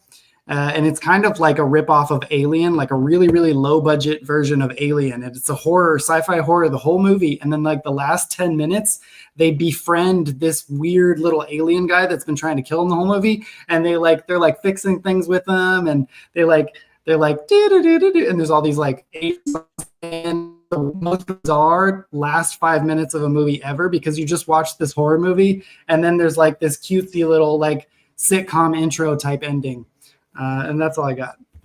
Nice. That's quite a list. Awesome. I got a couple others that are just kind of like, I'll just rattle them off too.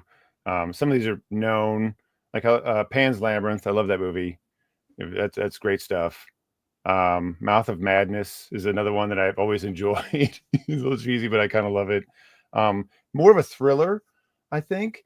But The Game with Michael Douglas. Oh yeah, David Fincher directed that. Yeah, I love that movie. It's so good. Wait, which one did you say? Sorry, I was reading the comments. I'm sorry, The Game. Oh, The Game. Yeah. I thought you were going to say Falling Down. Oh no, somebody else probably said Generations X's anthem. Yeah, like every Gen Xer I know freaking loves Falling Down. Yeah, I've actually never seen it. I remember liking it when I was younger. Like he's just done with all this shit. Yeah, I like it too so much. He just gets out in the middle of a traffic jam and just starts going on the rampage. Yep. Sorry, continue. That's okay. The one that it's actually somebody mentioned in the comments earlier and reminded me of it. I didn't have it on my list, but I love it. It was Angel Heart is a really great one that I love with Mickey Rourke. I think somebody mentioned Angel Heart in the comments way up earlier. Yeah, that's what I was saying. Yeah, I love that movie. It's really good. I want to read the book that it's based on. Huh. It's supposed to be great. It's kind of like a noir type thing. And then the movie that is not really a horror movie, but I kind of tentatively almost want to put on this list because I really like the movie, although some people probably hate it, is Naked Lunch. Yeah, I love that movie. Great freaking movie. Great movie. It's a trip, and it is kind of it isn't exactly horror, but it kind of is. Yeah. Let me interrupt you really quick. Go ahead. I'm done. Pan's Labyrinth. I had a weird. So everything about that movie exactly states that, I mean, just its existence makes it like a movie that I should like. And everybody that I know is like, you got to love Pan's Labyrinth. And I have a bit of a hard time with Pan's Labyrinth. And the reason I do is because for me, I could not connect how the real world, the war-torn real world that she was a part of, was echoed in the fantasy world that she created.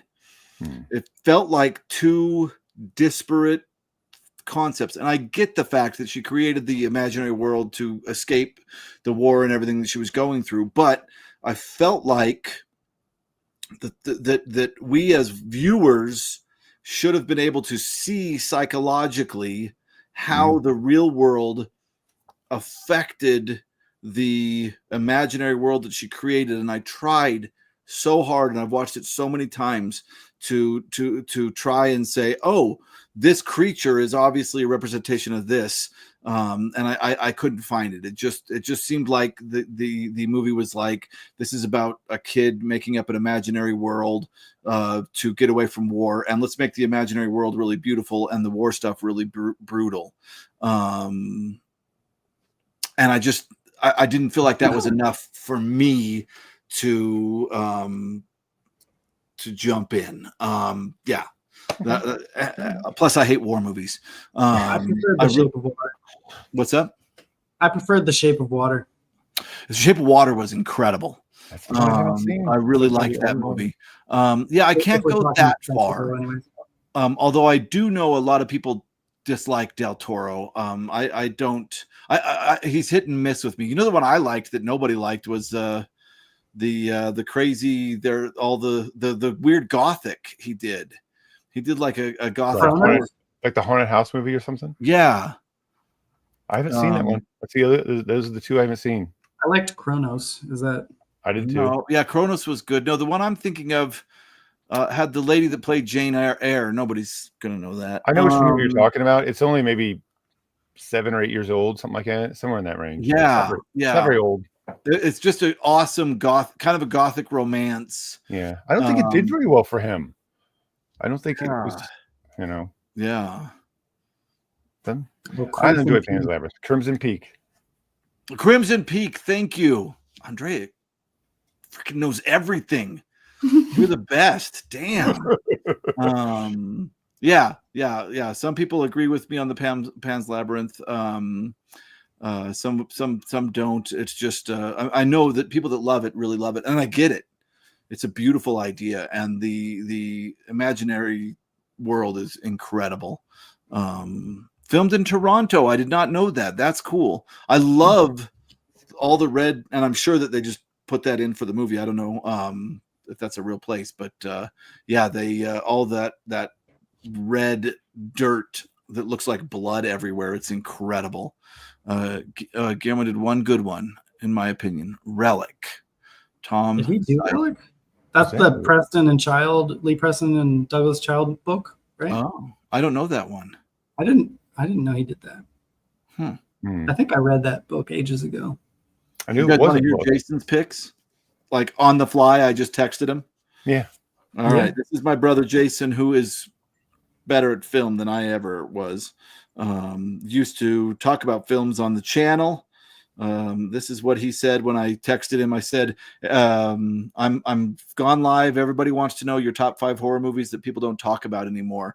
His number 1 choice was a movie called The Innocents from 1961, which is based on, and I'm sure he would have chosen, I'm sure he was trying to decide between these two. I think this is the first depiction of a ghost in film. Is in this early Uninvited. Yeah, 1944 this film was made. But anyway, The Innocents is a retelling of The Turn of the Screw by Henry James. And it's one of the earliest horror movies out there. It's really cool.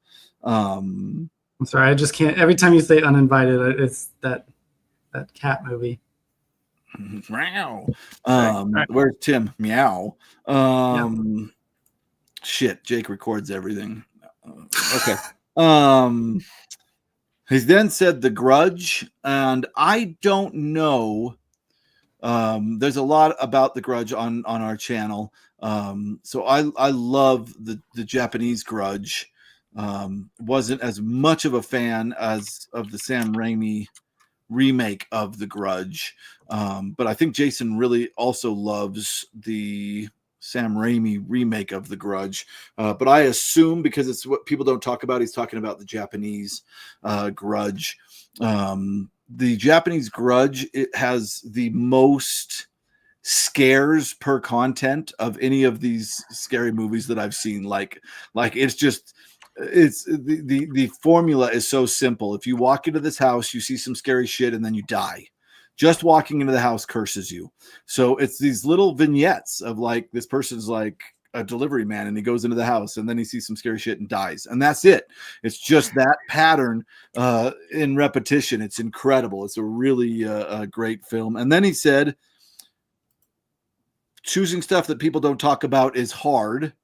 And then he put number 3, The Shining, which means I think he just gave up on talk about it anymore. Nobody talks about The Shining anymore. Yeah. Uh-oh. What's going on here? Filming Screw's a great book. Maybe the girl in Pan's Labyrinth grew the world to feel powerful. I agree. I think we can jump into all of those ideas, but unfortunately, I don't feel like the movie gives us any links between the two, like visual links. Like we should go, oh, the hand guy is wearing, the outfit of the. Yeah, I feel like he made 2 movies and smashed them together is what it felt like to me. Damn it. All right. Yes, she became the savior. Yeah, I think that you guys are right. I just don't know. For me, it just feels like he asked us to just make up the reason and didn't tell us the reason. Jason would say he's making us write the film, and I don't know if he would agree with that with Pan's Labyrinth, but that's what he says in this case. Okay, it looks like he's gone back to really rare stuff that nobody talks about, and I have to agree with him on this. Woman in Black, the play in London. So I think the Harry Potter kid did a version of the Woman in Black movie recently, but that is a play that's been playing in London. It's like the longest running play ever in London, and it's the Woman in Black, and it's a scary play. And I went to see it when I was down there as well, and it was interesting to see people screaming in a theater when there's loud noises and stuff. But yeah, it's a horror play, not like Sweeney Todd where it's a dark subject, but a horror play where it is literally startling you. Okay. And then he said Mama, which I agree is a great film. And I think that's not Guillermo del Toro, but it was produced by him. It's a different director, but it's about 2 feral children that this person finds out in the woods, and slowly is revealed, and the feral children are incredible, and then it's slowly revealed that maybe there's some kind of ghost that was taking care of them out there in the forest. Very cool. So wait, what is the name of that one? Mama. Oh, I've seen that. Yeah. I think it must have cut out on me when you said. I was like, that sounds familiar. Yeah. Jason, now I'm getting. These are his random texts, and he's talking about himself in the third person. Jason wants to see Caveat. He says it looks great. Maybe his wife Dana's texting. It could be. Oh no! Now Jason says Dana loves sinners and when evil lurks. And then Jason says The Thing. So there you go. The Thing finally showed up. Jason did it. So, like I said, my brother-in-law Jamie is a huge horror movie buff. Like, he probably has a room like I have of books of movies, mostly horror. So we'll see. This is the ones I don't know. I've not seen any of these movies, and I don't know anything about them. So I just IMDb them real quick while we're chatting, and so I'm just going to read off his list. But he is a big horror fan. So this is the brother-in-law that you bought the copy of The Thing for? Yes. Okay. Because he was trying to collect novelizations. Yes, The Thing, the Alan Dean Foster novelization of The Thing. So the first one he mentioned was The Visitor from 2022. And it says, after a series of tragedies, Robert moves with his wife back to their childhood home. After he discovers an old portrait of a man who looks like him, he goes down a rabbit hole to discover the identity of this mysterious doppelganger. So that sounds awesome. I think I might have seen it. I think I saw a trailer for that. Yeah, so this is from 2022. Interesting. So there's that. I don't know. Probably somebody's like, "Oh, I've seen this." I don't know. Maybe not. Okay, we'll go on to the next one. This one I think I've heard of, but I've never seen it. It's from 1977. Day of the Animals. A battle for survival ensues after a group of hikers encounter a chemically imbalanced forest. Chemically imbalanced forest. All right. Brian, what were you going to say?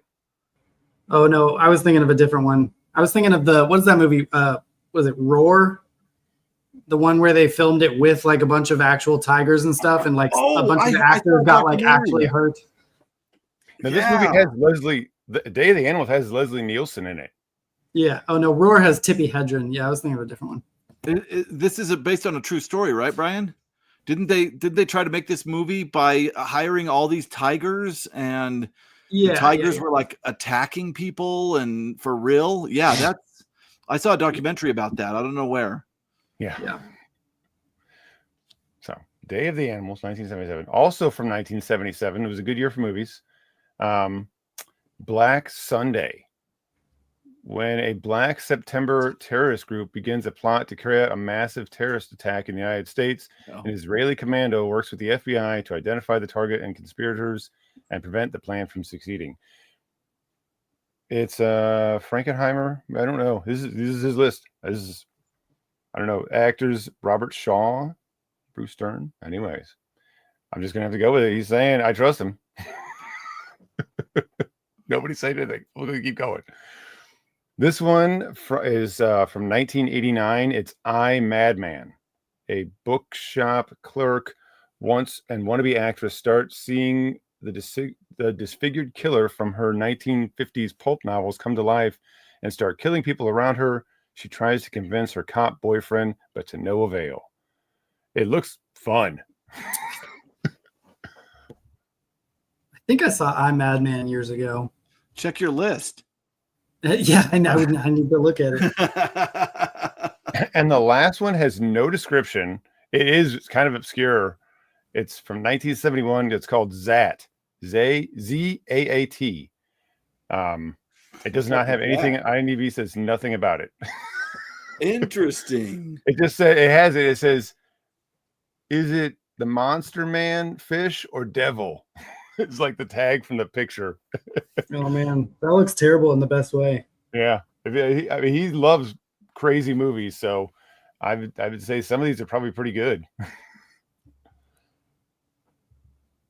I actually think the first Saw movie was good. It's just like a genuinely good puzzling thriller. And the twist was good. I've not seen it, but I've heard that. Yeah, I haven't seen this one, Constance. I don't know, but it sounds like it's up my alley. I love fairy tale retellings. Yeah, the first Saw, I should not have been one that I would have seen because the description of it would make me run for the hills. But no, it's pretty good. It's kind of psychological and it's got a good twist. Mm-hmm. That is, funnily enough, the first one I've heard of that you've mentioned. It's infamous as So Bad It's Good movie. It's like Troll 2 or something. Yeah, I could talk all day about bad movies. I could talk all day about bad movies. Yeah. Oh, I think they did that on Mystery Science Theater. Interesting. Okay, Curtis. Just look at all these. Curtis wants a rehash of what we did. This is what we did, Curtis. That's what you did. That's true. You guys don't have stuff to hold up. That doesn't make any sense. This is what I did, Curtis. That's what I did. And then, Kaidon. Everybody did other stuff. You gotta be here on time. You know? Just go back and watch all 2 hours. I didn't boast anything. Yeah. Until fantastic. I've heard, yeah, it looks great. Okay. What else? What other? Now we can talk to the comments. That's right. Day of the Animals. I saw Riff Tracks version, but the original is on YouTube too. Is Wheel as the MS3's Jacob's Ladder. Yeah, Jacob's Ladder is a good one. That's a good one.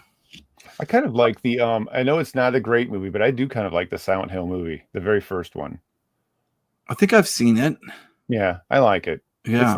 It's not I don't know what it is. It's just got a really good mood to it. I like the mood that it takes. It's not perfect, but I enjoy it.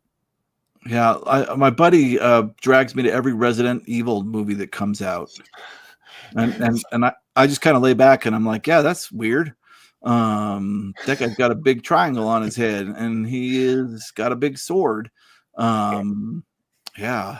I thought it kind of evoked like the mood of the game a little bit. I think it kind of sucked. Yeah, The Mist is amazing. What about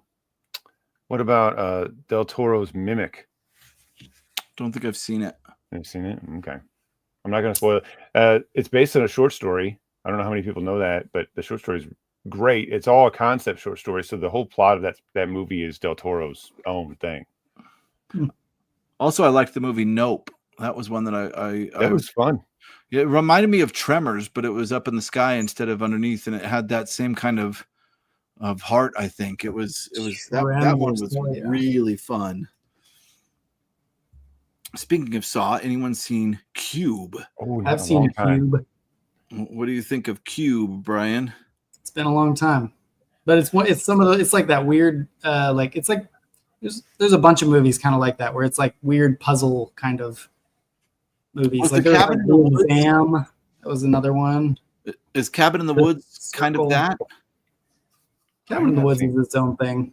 Oh, it's its own thing. All right. I don't know. I mean, that's just kind of deconstructing Cabin in the Woods type movies. And okay. Being meta about it. Yeah, and then Cthulhu. I saw something. Never mind. Oh wait. The Void was a wild ride similar to The Thing. I'm not familiar with The Void. Now, Anguish. Is this another? About this, and it sounded crazy. Is this another movie by that same director? Oh, I Virgil don't know. sent a movie poster in like in the group text, and I actually really want to see it now. What is this movie poster? Anguish. Anguish. I don't see. Oh, there it is. Do I have to show it? I don't know. Is it this yellow? He sent it a while. No, I didn't put it. Oh, down there. No, I did not do a presentation for it. No, I'm sorry. This was way earlier. But I can put it up now, right? Sure. Is this Anguish? Yeah, you can put the stuff up I put up there if you want, but I didn't put Anguish in there. I'm so confused. That was the stuff way earlier from Bryan. Oh. Yeah, we weren't. It was fine. So we were doing it. So I was like, well, I'll just stop doing it because I know there's only so many spots. I can try to find a thing. There's Suspiria's thing, which is okay. It's good. I mean, I don't love the images from the film show you how Technicolor it is, how vibrant, and there's that. I talked about that. I didn't know this was all we were doing this. We should have been throwing these up the whole time.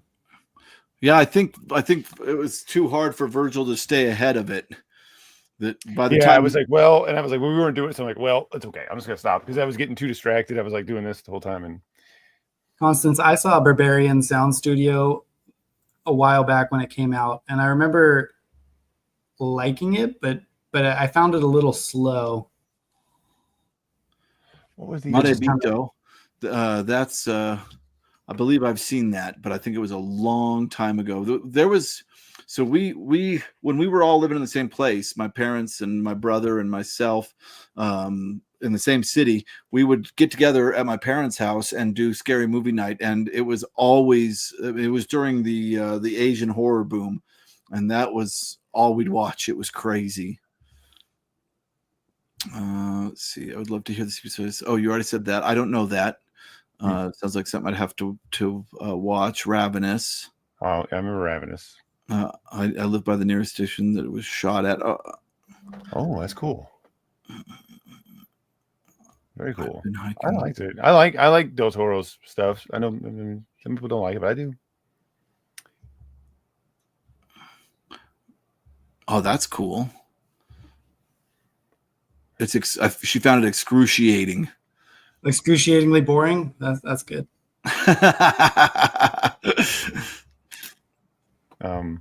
Let's see. I like that Clive Barker movie, Nightbreed. I know it had some like a troubled release, but I've only really seen the full like director's cut or whatever. But I really like that movie. That's like dark fantasy. That's a good one.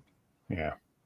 Oh no, you're talking about The Other. Yeah, so that's based on a Thomas Tryon novel, I believe. Oh, really? The Other is Rosemary's Baby, The Exorcist, and The Other. Yeah, I think that's one of the big three that started the horror novels boom that we all love. Yeah. Yes, twins. Absolutely. Book that we'll probably read sometime, all of us, to chat about in the society. Mm-hmm. Oh, that's cool. Sephiros. Okay. Not boring. No, not boring. Like I wanted to leave but couldn't. Gotcha. Cube is wild. Now I'm just letting everybody go crazy because we ignored a lot of your comments throughout the whole video. I'm sorry, everybody. Canadian low budget horror, very dated CGI effects, but it adds to the charm. Feels a bit Twilight Zone-y. Another one of those. It's so bad it's good, I guess. I'm gonna go. Well, no, I don't need to. I was gonna go try to find my copy of The Other, but I mean, it might be right behind me. Where's T? No, forget it. It doesn't matter. I'd have to get up, move my chair, open. I can't remember what this movie's called, but there's a whole series of these, like, I want to say they're Spanish horror movies from like the 70s or 60s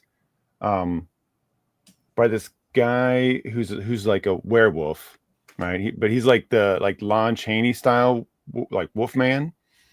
But there's like real blood and like viciousness in the movies, and there's a really fun one you can find. I think you can find it like for free on like Tubi or something like that, like the Wolfman versus the Vampire Woman or something, or the Vampire Queen. Again, cheesy, kind of goofy stuff, but actually kind of fun. It's kind of crazy to see like the Wolfman just go nuts. Yeah, it starts off great because like the main character I think is like dead, and they're like getting ready to dissect him, and then like he wasn't shot with silver bullets, and he wakes up.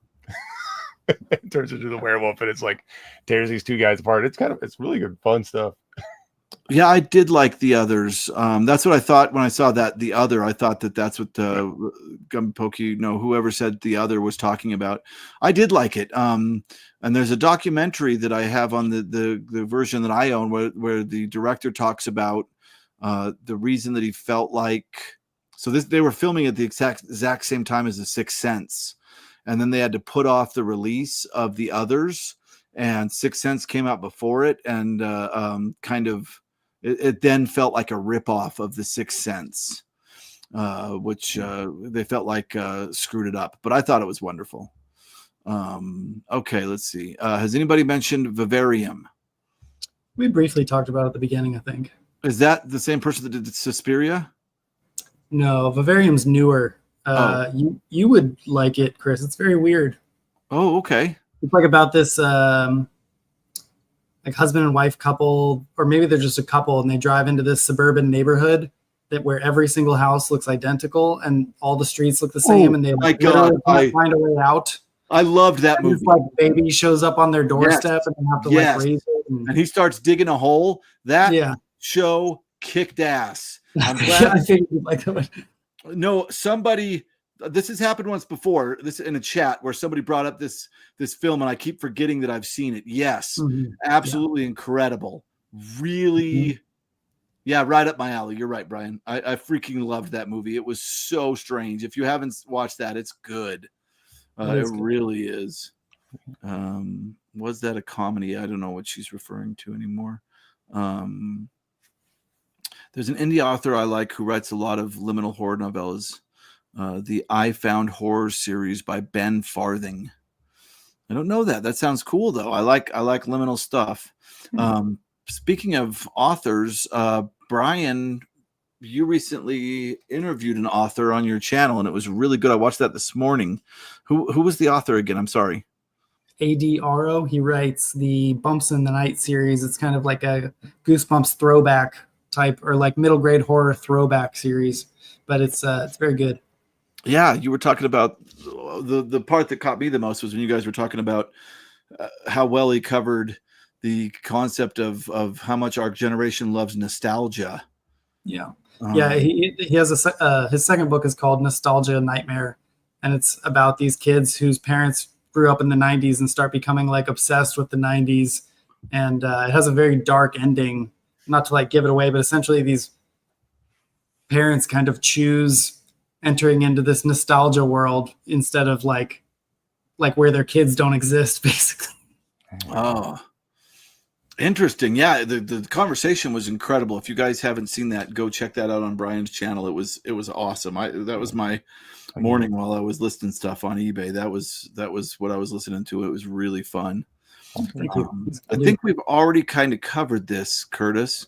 I think Audition is a wild movie. It got a little too gory for me at the end, but it was a good one. Or Itchy the Killer, or yeah. I think Old Boy is probably better. But yeah, we talked about some foreign ones, some Argento, and Lamb is Icelandic. So I don't know. Yeah, that's true. I sold a book by Mario Bava for a stupid amount of money. Not by him, but about him. It's just this biography coffee table book, and you wouldn't believe how much that thing sold for. He's got one called "I Found Puppets Living in My Apartment Walls," and I found a circus tent in my backyard. Very liminal fun. I watched this morning too. It was a great interview, Bryan. He said that he wrote what he wanted Goosebumps to be. Yeah, absolutely. Yeah. All right. The original "Let the Right One In" is a really good one.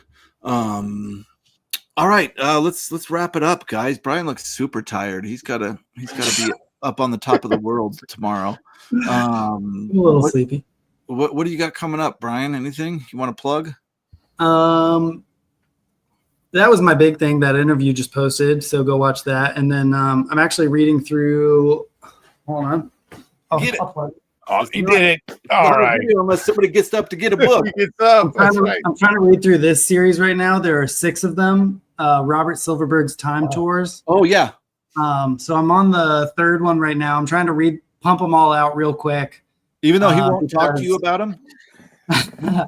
No, but I emailed every single author because each book is written by different authors.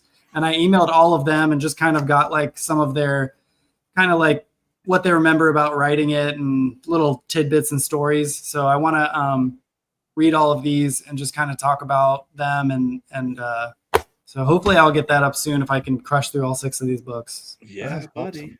That's a really cool project. Yeah, it's just like it's cool because these tie into Robert Silverberg's literary world, but they're aimed at young adults, and they were kind of each written by different people. So they're all these like different time travel stories, but they've been pretty much forgotten to time. Like Goodreads, there's like 0 ratings on most of them. So I kind of emailed all the authors and asked them some questions and stuff. Oh, just nice. for fun. Yeah. But other than that, just the normal stuff. Yeah, I saw. I can't find any. If I get them, I'll read them. Everybody send Barforama books to Bryan. Come on. Right. I'm not going to pay exorbitant amounts on internet, but what you got coming up, Virgil? Let's see. Put out a thing today on a really good. I reread a short story that I had read many years ago. I reread it the other day, and I was blown away by how good it was. Is this Van Vogt? No, this is George R. Martin. A really early Martin story from '79. Really good. What's the story? You just posted that, right? Mm-hmm. Yeah, I haven't seen that one. Shortly before this, I wanted to watch it. But I posted like 4 p.m. I'm like, I'm just going to put it out there. I was trying to stress about picking my movies, but I want to watch that because I love George R. Martin's writings. Yeah, The Way of Cross and Dragon. There's free resources, so totally worth going to check out. It's part of a larger science fiction world that he wrote about. There's a novel and some other short stories and stuff. Totally worth checking out. Which of his novels ties into it? The Dying Light, or I just read that a couple months ago. I loved it. The Dying of the Light. Yeah, like it's from '77 or something like that. Excellent book. So now I kind of want to read that story. Yeah. Same universe. So, and this is the audio for this is around an hour. So, and then like I give links to the Omni magazine so you can find it, for free. Read it physically. Oh, very interesting. George R. Martin? Yeah, I actually debated picking that for one of our, because I just found a copy recently. It's called Fever Dream. It's about vampires on a steamboat going down the Mississippi River. Sounds awesome. I debated keeping that on lock to pick for one of our society books, Nice. but it's a little chunky, so I was like, I don't know if I want to commit them to that. Oh, I just picked Yeah. a chunky one. So I like his non-fantasy stuff. I like his well, we talked about it, but anyways. So there's that. Curtis at Deep in the Reads, he's in the comments. We talked for an epic long time about Evangelion, the original you series keep anime. threatening us with this good time. I know. It's coming. Where is it? That is like 98% edited. I'm just trying to do one last little thing. I just got to do a little audio mixing. Nice. And then the spoiler-free version will come out, and then the spoilered section will come out a little bit later, and that'll be much longer. So that's cool. And then I've got a review that I have not watched, even though I recorded it, of Pandora's Star. So I had to just decide how to review it. And I was like, I'm just going to do it like this. So I don't even know what I said. I recorded it like 3 or 4 days ago. I haven't got a chance to. That was a fat book. Yeah, part 1 of the story, right? God. Yeah. There's another book that's just as big. It was great, but I just had to go with like what it felt like to read the book because there's too much to talk about. There's too much. Bryan, will you do me a favor and send me Andrea's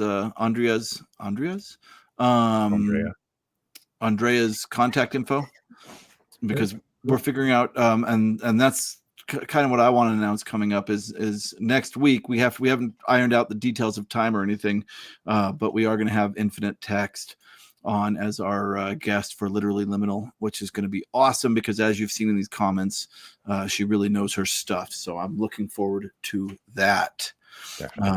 So yeah, if you could send me that, that'd be awesome. Yeah. What else do I have coming up? Should set a deadline. Yeah. So I have been reading this crazy book that this weird guy that likes to lick stuff is trying to make me read. And it's been quite an interesting journey so far. I have no idea how far you guys are into this, but what's it called? Light at the End. Is what I've been reading recently, and it's been absolutely wild. How far are you guys into that? Huh? How far are you guys into that? It's like chapter 3. Okay, good. So I have not had a chance to get back into reading it yet. I needed to get some other stuff ironed out. I'm still trying to finish off Man Who Melted, which is going to be a fun video. I was trying to do these real quick, and then, you're good. I'm starting on it. So you're good. A lot of deals I've made are going to start coming due real soon. So I know a lot of shit that I got to read for other people. I got a bunch of promises I got to fulfill. Yeah, that's right. you start meeting all the people being like, "Yeah, I'll read that with you," and then suddenly you're like, "Oh shit, I got like 12 books after read." Right. I'm reading City by Clifford Simak. I guess that's September, so that one I can put far enough. But yeah, no, there's stuff coming up. But I am slowly reading through Light at the End. Who's it by? Skip and Spectre. Skip and Spectre. John Skip and Craig Spectre. Yeah. Yeah. So that's kind of the fattest book I'm reading. But no, I've got Dying Earth I'm reading right now, and everybody was right. Like I love it. Have you gotten to the last story yet? Like I the last Jack Vance, I wasn't 100% keen on. This is absolutely incredible. I'm loving it. It's really a good book. So I'm excited to talk about that. You're not done with it yet, though, right? Say it again. You're not done yet? No, I'm 4 or 5 stories in. Yeah, the last one, which is the longest, like a novella, I think it's great. I've loved every one of them so far. So if that one tops the others, I'm really looking forward to it. One of these days we're talking about Beauty Is, right? Oh, we got to talk about Beauty Is. That's true. We got that one. That one's chambered. We're ready to go whenever we find time. Yeah, so we're talking about just so everybody knows what we're talking about. We're talking about Elizabeth Engstrom's When Darkness Loves Us. Mm-hmm. That's the book. I had the audiobook for that playing in the car, and my wife got in the car and saw When Darkness Loves Us, and she was like, "What is this? Some like self-help book you're listening to?" Is it working? Yeah. So there's 2 novellas in When Darkness Loves Us. Virgil and I have both done videos on our channels discussing the first novella. And Bryan, I don't know, are you going to do one on your channel discussing the first one? It seems like something you'd love. I mean, I talked about it in my monthly wrap up, but I don't. Did. Okay. Yeah. Cave horror. I've sorry, off topic here. Goblin, love Dying Earth, DNF City. Maybe I'll try some more, but a whole page of he said turned me off. I also DNF City. So this is I'm trying to give it its redemption arc, because I have a buddy, like the only person before I made this channel that I knew that also liked sci-fi. This was his favorite novel of all time. Or fix up, this novel of science fiction. So I got to give it another chance. But yeah, the first, all I remember is a bunch of people sitting around talking about real estate for like the first 30 pages, and I was just like so unhappy. Yeah, it's a fix up. So you have to get, the first story is not fun. The first story about real estate is not. It's like all set up, and then you get to like the second or third story, and it's like it turns a huge corner, and you're like, okay, this book's amazing. I was talking with my buddy. So I also had a buddy come to town. He's a sci-fi writer, and I did an interview with him where he picked his 10 favorite novels, and he brought up Robert Jordan, and we talked about the fact that people will be like, you got to get through the first couple of books, and then it's really good. And you look at these Robert Jordan books, and they're like doorstops, you know? Yeah. Oh my God. Yeah. So yeah, all kinds of fun stuff coming up. Yeah, Simac. I want to find my way in. I don't know. The other one that City. I just got to get through the first couple stories. It sounds like. Yeah, Ira had really good things to say about the Goblin Reservation or something. He had super high praise for that. Ira from SF Words of Wonder. Totally. So that's totally on my radar. No. That's all. That's everything. I just want to make sure. Unless you guys say something in the comments right now that is so mind-blowing, right, we have to talk about it right now. We're going to quit. I'm going up for the in-stream button here. Thank you, everyone, for showing up. This was a lot of fun. Can someone transcribe all these movies for me? Otherwise, somebody asked somebody to do that in the comments of my last live, and Curtis from Deep in the Reads was kind enough to go and transcribe the 4 books that I talked about. It was really cool. I know in the comments. Thanks, Curtis. Don't do it for this video, Curtis. There'd be like 100 movies mentioned. I